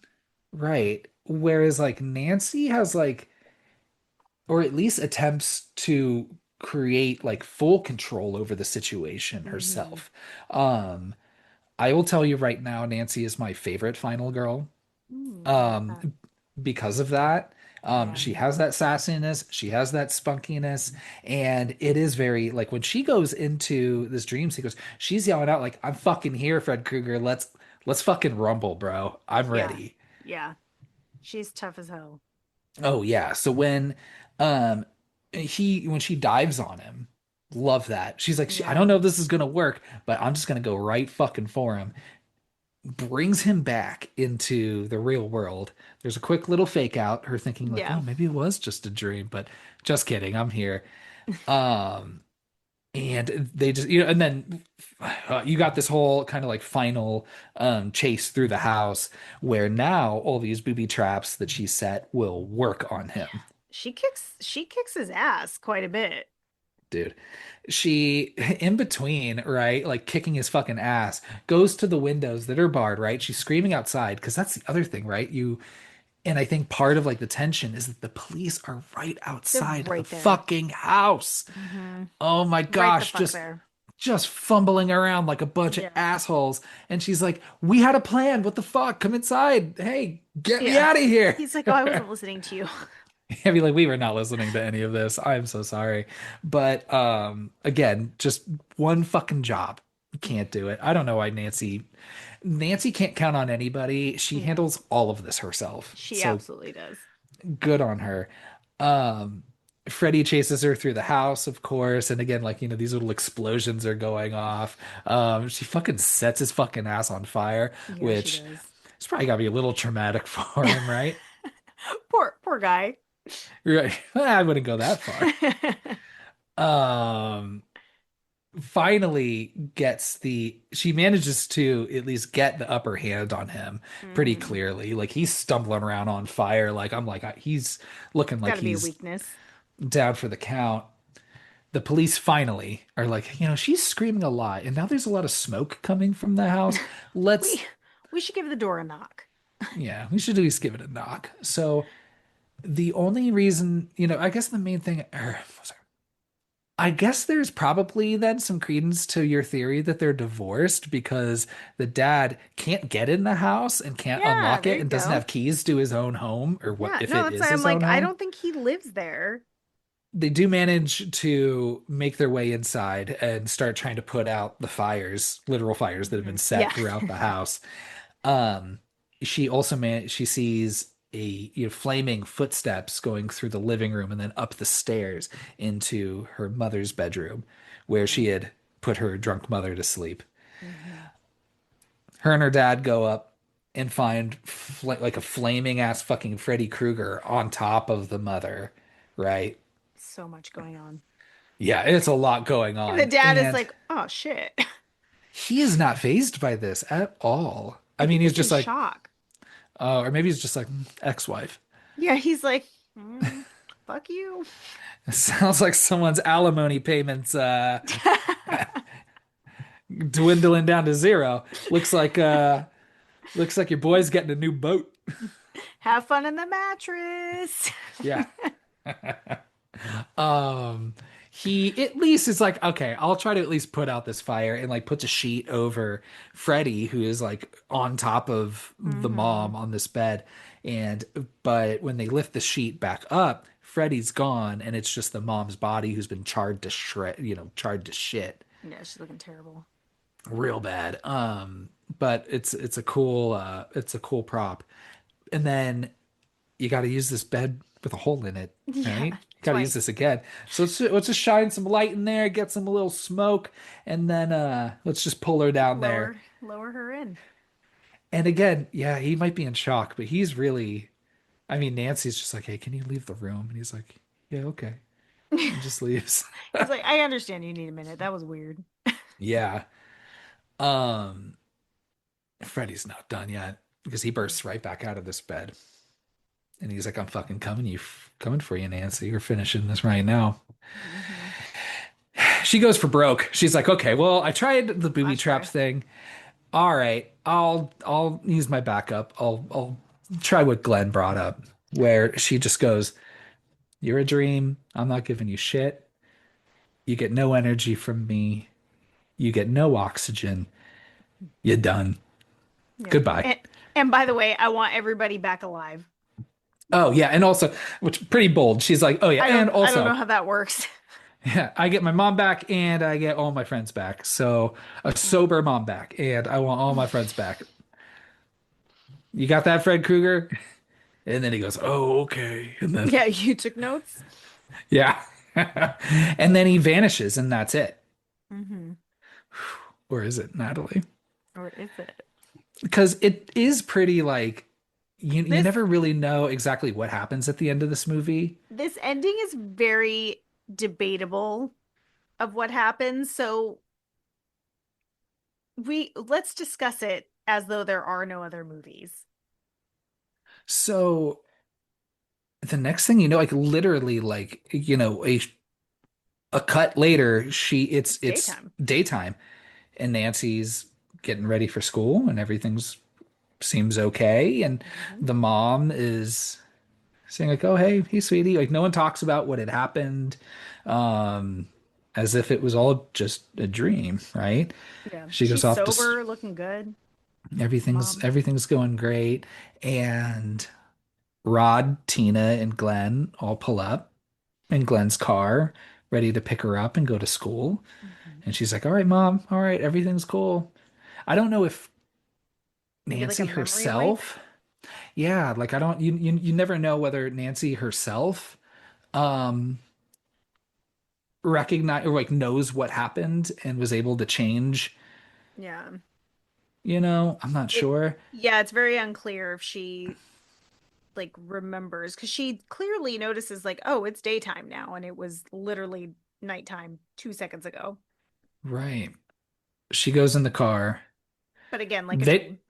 yeah, they don't make it all of like 10 feet in this car before this is a convertible and it's got to be one of those ones with those like that canvas like top that you can like mechanically Hmm. kind of go up and down, because that top, Natalie, green Mm-mm. and red stripes. Not good. I love that he's got like this, like that's his motif when Yeah. he's fucking around. One thing I didn't bring up was when she is following like Tina's dragged corpse through the school and she Hmm. runs into the hall monitor who's Oh, wearing the green yes. and red sweater. I love that Freddy's like Kirby, like he can take any form he wants, I knew but you were like gonna bring up Kirby because of the car. has to right just has to have something that like indicates like no that's Freddy, you know what I mean? Yeah, I the love it. same for Kirby. Yeah.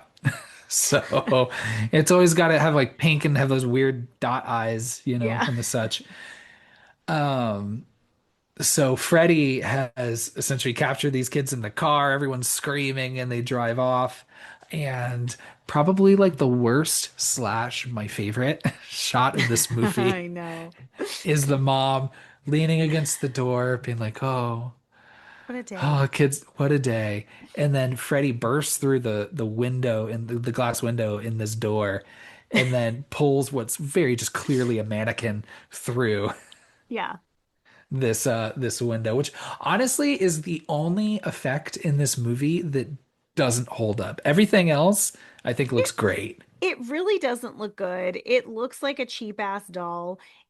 Could we not have just had her leaning against the door and his gloved arm reaches through and just strangles her, and then that's your shot that you end on? I think that probably would have been more effective, Yeah, but they were maybe. like, we got to get two uses out of this doll. One, Yeah, sink it into the bed. Two, pull her through the window. right. You got to double up. I love that. That mom's not gonna fit through that fucking window. The real woman? Mm-mm. And then, gosh, you end with, I had to look it up. The song's called Nightmare by 213 or 213. Mm. It's a bop. So, do we think that this movie just ends with Nancy's nightmare? Like She's just in a nightmare Yeah, I think she's in a nightmare. because none of them are alive. Like you'd presume that they're all actually dead. They're not back alive.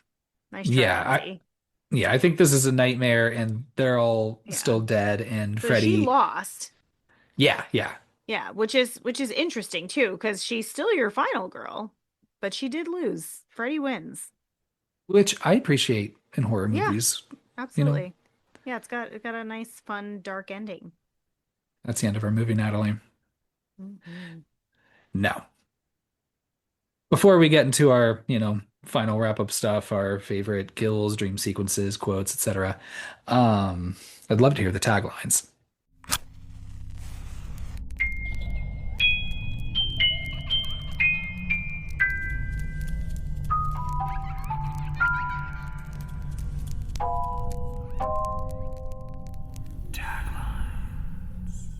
Hmm. Okay, it's been a while since this has come up as an issue. So I keep track of how many taglines are in these movies. I don't know if you knew that. There is a top three of the movies that have the most taglines. Do you want me to tell you what the top three is now?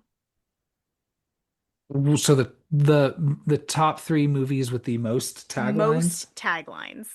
Well, I assume this has got to be one of them. It will be. So right now, number one is Valentine, your favorite, with Wild. 16 taglines. Too much. I can't believe you Okay. read all those to me. I know. Scream 3 is second with 15 taglines. Okay. And then Scream 2 is third with 14 taglines. This movie has 18 taglines. That's insane. Let's rapid fire. Ready? Okay. Yeah. I'm not going to read them in any particular order. I'm just going to just go down the line. Okay. She is the only one who can stop it. If she fails, no one survives. Not Hmm, accurate. not accurate. If Nancy doesn't wake up screaming, she won't wake up at all. Okay, better. You can give it a thumbs up or thumbs down if you want. Yeah, sure. I'll give it a thumbs up. The kids of Elm Street don't know it yet, but something is coming to get them in their dreams. Yeah, thumbs up. 1, 2, Freddy's coming for you. Yeah, That's a good one. obviously. Sales pitch tagline from suspense master Wes Craven. Suspense. The director of The Hills Have Eyes and The Last House on the Left comes a new film of fantasy terror. I like the idea of fantasy terror, Yeah, I like that but too. yeah, but I generally don't like the, from this person, Sales the director pitch. of Bubble. Yeah. Yeah, Mm-mm. yeah. Watch this. Is that it? That's one of them. A plus. I mean, I did, and I don't regret it. I think this is one of my favorites, other than 1, 2, Freddy's coming for you. You won't be sleeping alone. Yeah, because Freddy's always gonna be around, You're a little creep. creeping. Yep. There's something out there. That's too bland. Too vague. Yeah. Don't fall asleep. Still bland, but at least Yeah. on theme. Welcome to your nightmare. Um, I like that one. yeah, that's okay. Has the Alice Cooper song come out at that point? Welcome to No, my I don't think nightmare. so. Okay. Are you sure? Maybe it had. Was it the first one that came out? I don't know. Yeah, that was in the 70s, so I like it. Okay, okay, there we go. There you go. Funny enough, and I can't spoil anything. Huh, funny how that comes full circle. Wow. Okay. Come to Freddy, which he says in the movie. Okay. What's in a dream anyway? Mm, We don't okay. know. Neither does that doctor. Yeah. Is that just a quote from the You don't doctor? fucking know. What's a dream anyway? I'm just here to get paid. Just putting I little don't suction cup things on people's head. Yeah. Dream a little nightmare of me. Okay, I like that. It's I like weird, that but I one like too. it. I don't No one phrases it like that, but okay. I Yeah. like it. Meet the glove. Going real quick, I feel like that's something if I had a kid, I'd just kiss them on the head before they go to bed. Just dream a little nightmare of me. I'm gonna try that. Do it. Do I'll it. try that tomorrow since it's Halloween Eve too. Yeah. What was the one you just said? Sorry. Oh, meet the glove. I don't like that because it I know. sounds like It sounds that it sounds Spinal very Tap album, Smell the Glove. yeah. I was thinking it sounded very like medicinal, like someone putting on a glove and having to do a procedure to you. I don't know why Mm, my brain went that way. yeah, I don't know. No thanks on that one. Three more. Whatever you do, don't fall asleep or you'll meet the terrifying Freddy. It's a little long. Yeah, it's still workshopping it. A scream that wakes you up might be your own. That's not too bad. I, yeah, For you, maybe. I like to think of not like you not waking up is scarier. Yeah. And then the last one, sleep kills. No, I mean, I like the brevity of it, the punchiness of it, but not. It's probably more middle of the pack for me. Yep. That's your 18 taglines for Nightmare on Elm Street. Not to mention, I took out two taglines that were for special DVD releases because they weren't relevant to when the film was released. So there's actually 20, but I'm counting it as 18. Okay, There thank you you. go.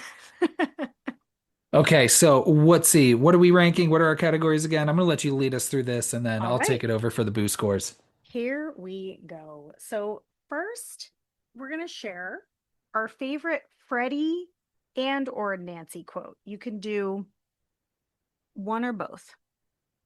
Um, my favorite is a Freddie quote, Okay. and it is so. Freddie doesn't lean so much into the perviness, and I generally am not, you know, you know me, I get a little queasy and a little like, Hmm. oh no, when it gets a little pervy. But when Nancy's trying to call Glenn and picks up the phone, and Freddie goes, I'm your boyfriend now. And just the tongue sticks out of the Yeah. Yep. I'm your boyfriend now, Nancy. That's probably my favorite from Freddie in this one. I love it. Do you How have a about favorite you? Nancy quote? Um, it's just when she's berating Glenn, generally, like you bastard, You you had one shit. thing to do. You shit. So I liked that from her. How about you? Okay, I like that. I also love the I'm your boyfriend now, Nancy. But I had to back up because I had a feeling you might go for that one. I like this like scary Freddy quote because it always scared me as a kid. When he's running after Nancy, she says something like, "Come and get me," and he responds, "I'm gonna split you in two." Oof. I I thought that was such a brutal quote, and it's probably the only Freddie quote that I'll use moving forward that is like that. But I just thought it was really scary. This is the scariest Freddie, I think. Yeah. And then for Nancy, my favorite is when she wakes up. I think it's I don't remember what dream sequence this was, but she wakes up and she looks in her little handheld mirror and she says, "Oh God, I look 20 years old." Oh, I know. Well, like number one, the actress was 20 years old, so I think that was like a joke. And then two, like, girl, I would love, love to look 20 years old. Come on. Yeah. I love it. So I thought that was a really fun line by Nancy. All right. What is your favorite nightmare sequence? And if it links to your favorite kill, you can combine the two. But if you have a It favorite nightmare sequence without a kill, that also is fine. It does. And I mean, thanks for letting me go first here because I think I'm going to go with the most obvious answer Yeah. here. And it's going to be Tina's dream sequence, her second dream sequence, and her getting murdered. Like her death Hmm. is just so imprinted in my brain and is It's one of the definitely, best of all time. yeah, one of the most brutal slasher kills Hmm. ever. Of course, within the realm of this movie is the most brutal kill. Yeah. And again, I mean, I spoke to it just like how affecting it is and Yeah. just how I just appreciate the craft of it. Um, how they made that whole thing work, how good that looks, just sitting there in the corner of the room from Rod's perspective. Hmm. Uh, it's this dude doesn't fuck around. Like he was like he's got some silliness a little bit He's dark. and but fuck when he's just ready to get down to fucking brass tacks, like get down to business, shit. That's a lot. So Yeah. it's I mean, I am never going to like I live in a suburbanish neighborhood and every time it like in the evening if I'm walking around I look down an alley I just can't not see That like silhouette. the silhouette and Jesus Christ it's just so affecting so yeah Hmm. it's got to be that how about you? Fun. Fun fact too. Robert England thought that the stretched out arms was stupid and he didn't want to do it. And then he was like, "All right, I did end up liking it," but he was not a fan of that. Yeah, But he wasn't quite famous enough probably to make those decisions at that time. Um, so I my favorite dream sequence, I really like Nancy's dream sequence in the classroom where she sees Tina's body bag. so good. Yeah, there's something about just the whole scene, like I said earlier, of, reading the cryptic quote, which, spoiler, not spoiler, is a trend in future movies too. Um, but like you said, you don't really realize, like, you don't know when the dream starts because Nancy's kind of fading in and out of her sleep. And I really love the Freddy Krueger hall monitor girl and her like annoying voice too. Like the where's your pass? Like she's like very like it's just it like oh like you just want to Yeah, slap her. And then again like the fresh bloody Tina versus the decomposing Tina in the body bag. I think it's just all so scary and very much Freddie fucking with her psyche. So I really like that. And that Nancy quickly figures out that she can wake herself up by like hurting herself, I think is really interesting too, because it shows how fucking quick she is. Favorite kill is also Tina. It's probably gotta I be. mean like got to be top 10 kills of all the movies I've ever watched. I just think it is so good. Everything about it, everything we discussed, definitely my favorite. Which is sad because like there's other fun kills in this movie, but that one is just so unbelievable. Um we won't do ranking because this is the first movie, so nothing Yeah, to rank. So boo scores. Do you want to go first? sure if you'd like me to. Okay. Go ahead. You know, even even the very minor things I thought like, oh, would have been cool to Hmm. explore or see differently. Again, I was already feeling guilty even saying that out loud. I'm like, Right? there's right, because you don't need it. This this is a perfect slasher movie. Hmm. Um, I don't think it's a hot take to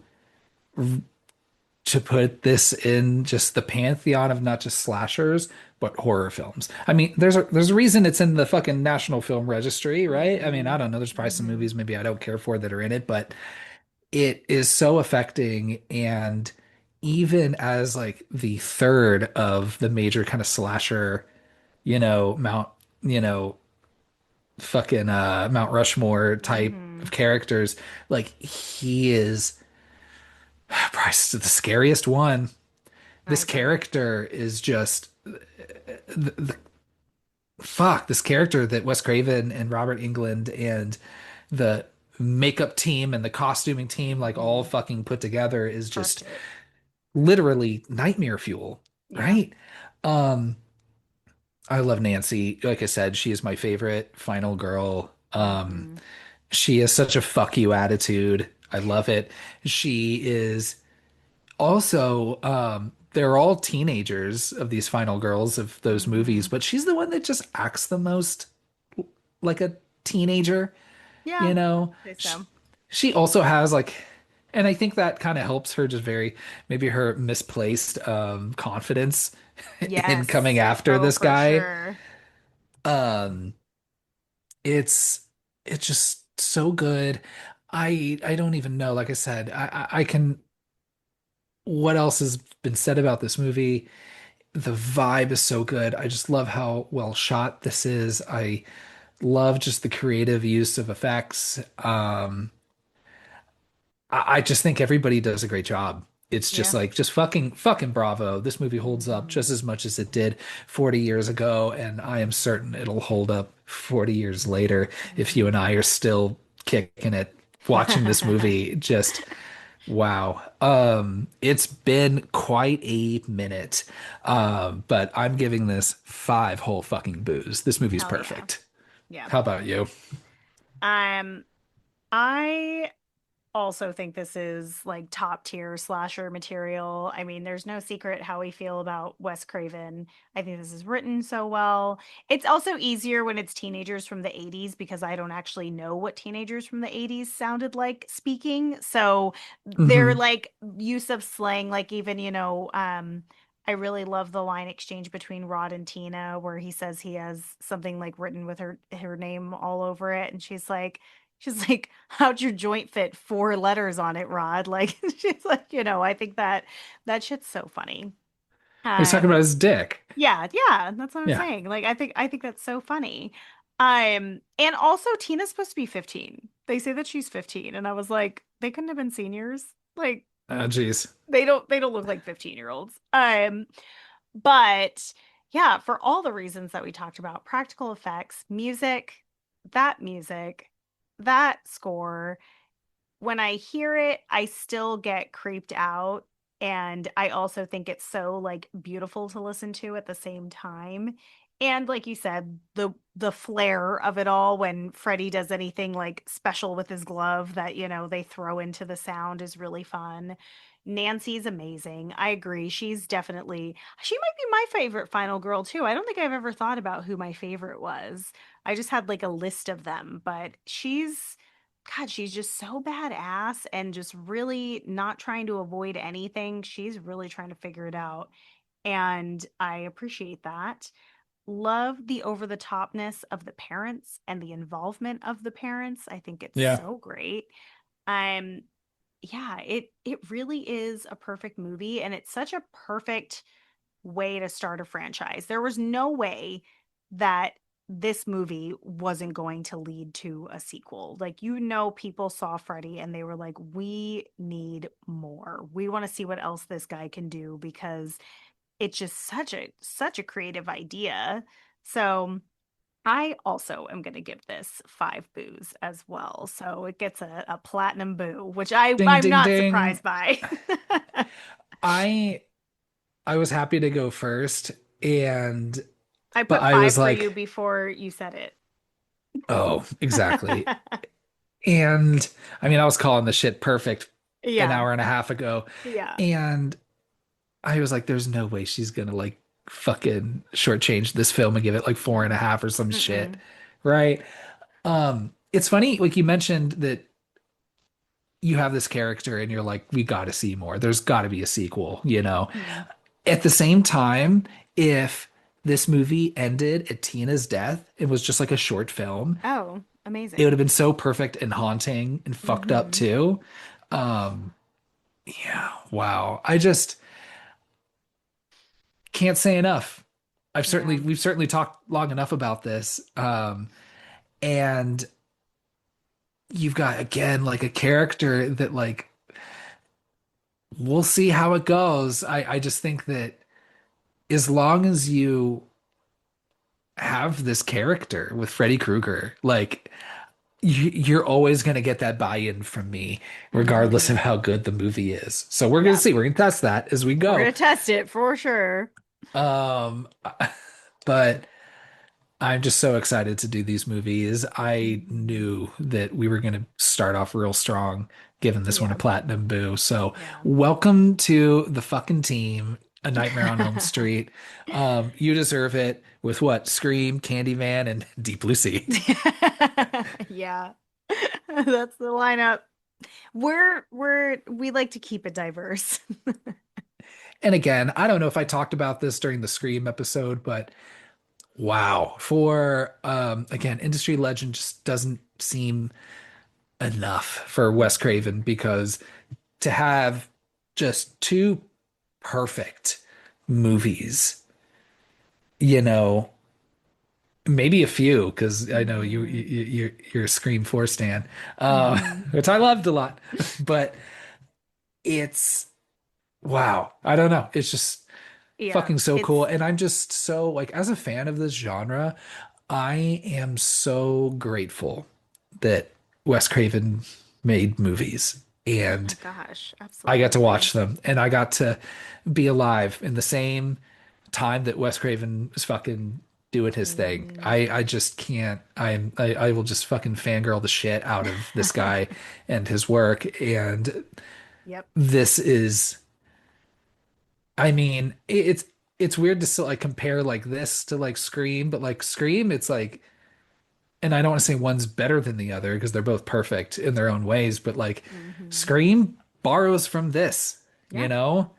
Yeah. It's When Wes Craven is smart, like he realistically was like, okay, my audience in 1984 versus my audience in 1996, that's a big gap. Like he knew he could borrow from his own movie and that, like, yes, true horror fans are going to notice it, but like a general audience isn't even going to know. So he can take what he did and use it in a different way or perfect it in a different way. isn't it so weird that, you know, and this is just a function of getting older, Hmm. but 1984 and 1996 were only 12 years apart. And it feels like a whole fucking world apart Yeah. comparing those two. Yeah. And, but then I'm like, Jesus, it's been nearly 30 years since Scream. And just time, Natalie, can you believe it? Time. I But, know. but it's just, wow. Just I don't know, just the shift in horror and like the zeitgeist of and peaks of horror in the 80s and 90s, and Wes Craven was at the forefront for both of them. Hmm. In the 70s too. Sorry, I don't even need want to Yeah. obviously all the shit he was doing in the 70s. So like you have Yeah. like the absolute fucking masterclass of horror for the 70s, 80s, and 90s. Hmm. Like fuck. I don't know. I just can't say enough. Like I'm like getting my heart's Getting growing the aside. It's just feels. getting the feels just talking about it. I I love this know. movie. I don't want to keep just going in circles. I No, so I'll which stop. is perfect. I won't continue to praise and overlap. I think Kyle put it perfectly. But what I will say is, when you tell people that you have a podcast or that you're obsessed with horror movies, they always ask like what's your favorite scary movie? And I always say Scream first. I will admit, I always say Scream first because I do feel like more people would watch Scream and receive it well because of it being in 1996 versus this in 1984. But when people tell me that they haven't seen A Nightmare on Elm Street, I'm like, oh, I need you to do that now. Like, I need you to see it. But I not only need you to see it, like, if you're listening to this episode and you've seen this movie 1,000 times, or if you're listening to this episode and you've watched it for the first time, you better not be listening to this episode if you haven't watched it. I'm gonna need you to do that right now. But I think it's so important to tell other people to watch this because of the amount of time that this has been out. Like now we're over 40 years. You have to continue to tell people to watch movies from the 80s. Like it's so, so important. It makes me feel old when I say it, but there's a lot of shit that's coming out now, and there's also a lot of great shit that's coming out right now.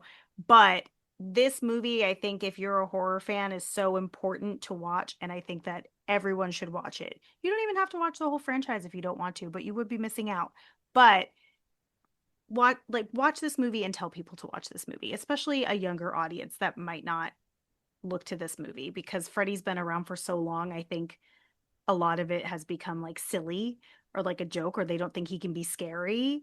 And he is absolutely scary. This movie is scary. It has a lot of dark themes, and I highly encourage everyone to watch it. So that's my soapbox. Oh yeah. And yeah, if you're gonna watch the whole series, guess what? Guess what? We've got in store Guess for you. what? Because next month we're going to be covering A Nightmare on Elm Street 2, Freddy's Revenge, and just getting into the whole Dream Warrior, Master, Oh Child man. of it all. It's very exciting. Um, It's gonna take us almost a year to get through them, so you're in for a ride. Natalie, I'm going to tell you the last 10 minutes I've been really nodding off. I think the coffee is wearing off a little bit. Um, I think I need to go to sleep. Good luck. Luckily, I'm a grown ass man, Yeah, I don't so know that. Yeah, like I don't know that Freddie would come for us. We're old now. yeah. Well, that's why I was like surprised Freddie goes after the mom in the end. But I guess she's responsible. He'll break that Yeah, I rule. mean that's just straight up revenge. Yeah. So dang. Fuck yeah, this movie's so fucking cool. Dude, I just want to So fucking good. I honestly I'm just like as I'm What a just kind love of fest. getting yeah, as long, I'm just straightening up for the rest of the night. I might just fucking put it on again and just have it on in the Yeah. background. It's so good. And this Um whole time I've just been looking, I have a little Freddy sticker on my computer and it says "Sweet dreams, bitch." fuck yeah. Hell yeah. All right, everybody. Sleep tight. Um what was the tagline? Like dream of me as your Dream nightmare a or little something? nightmare of me. Yeah, so everybody get some sleep and dream a little nightmare of us. Three, two, one, ghost.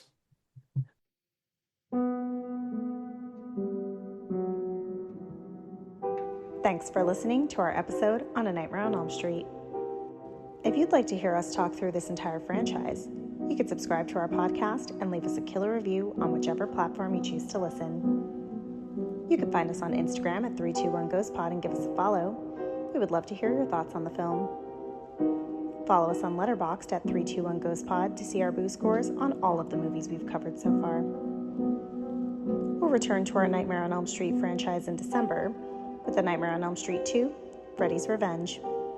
But for now, we're taking next week off because we work hard and we deserve it. Thanks again for listening, and remember to dream a little nightmare of us. 3, 2, 1, ghost.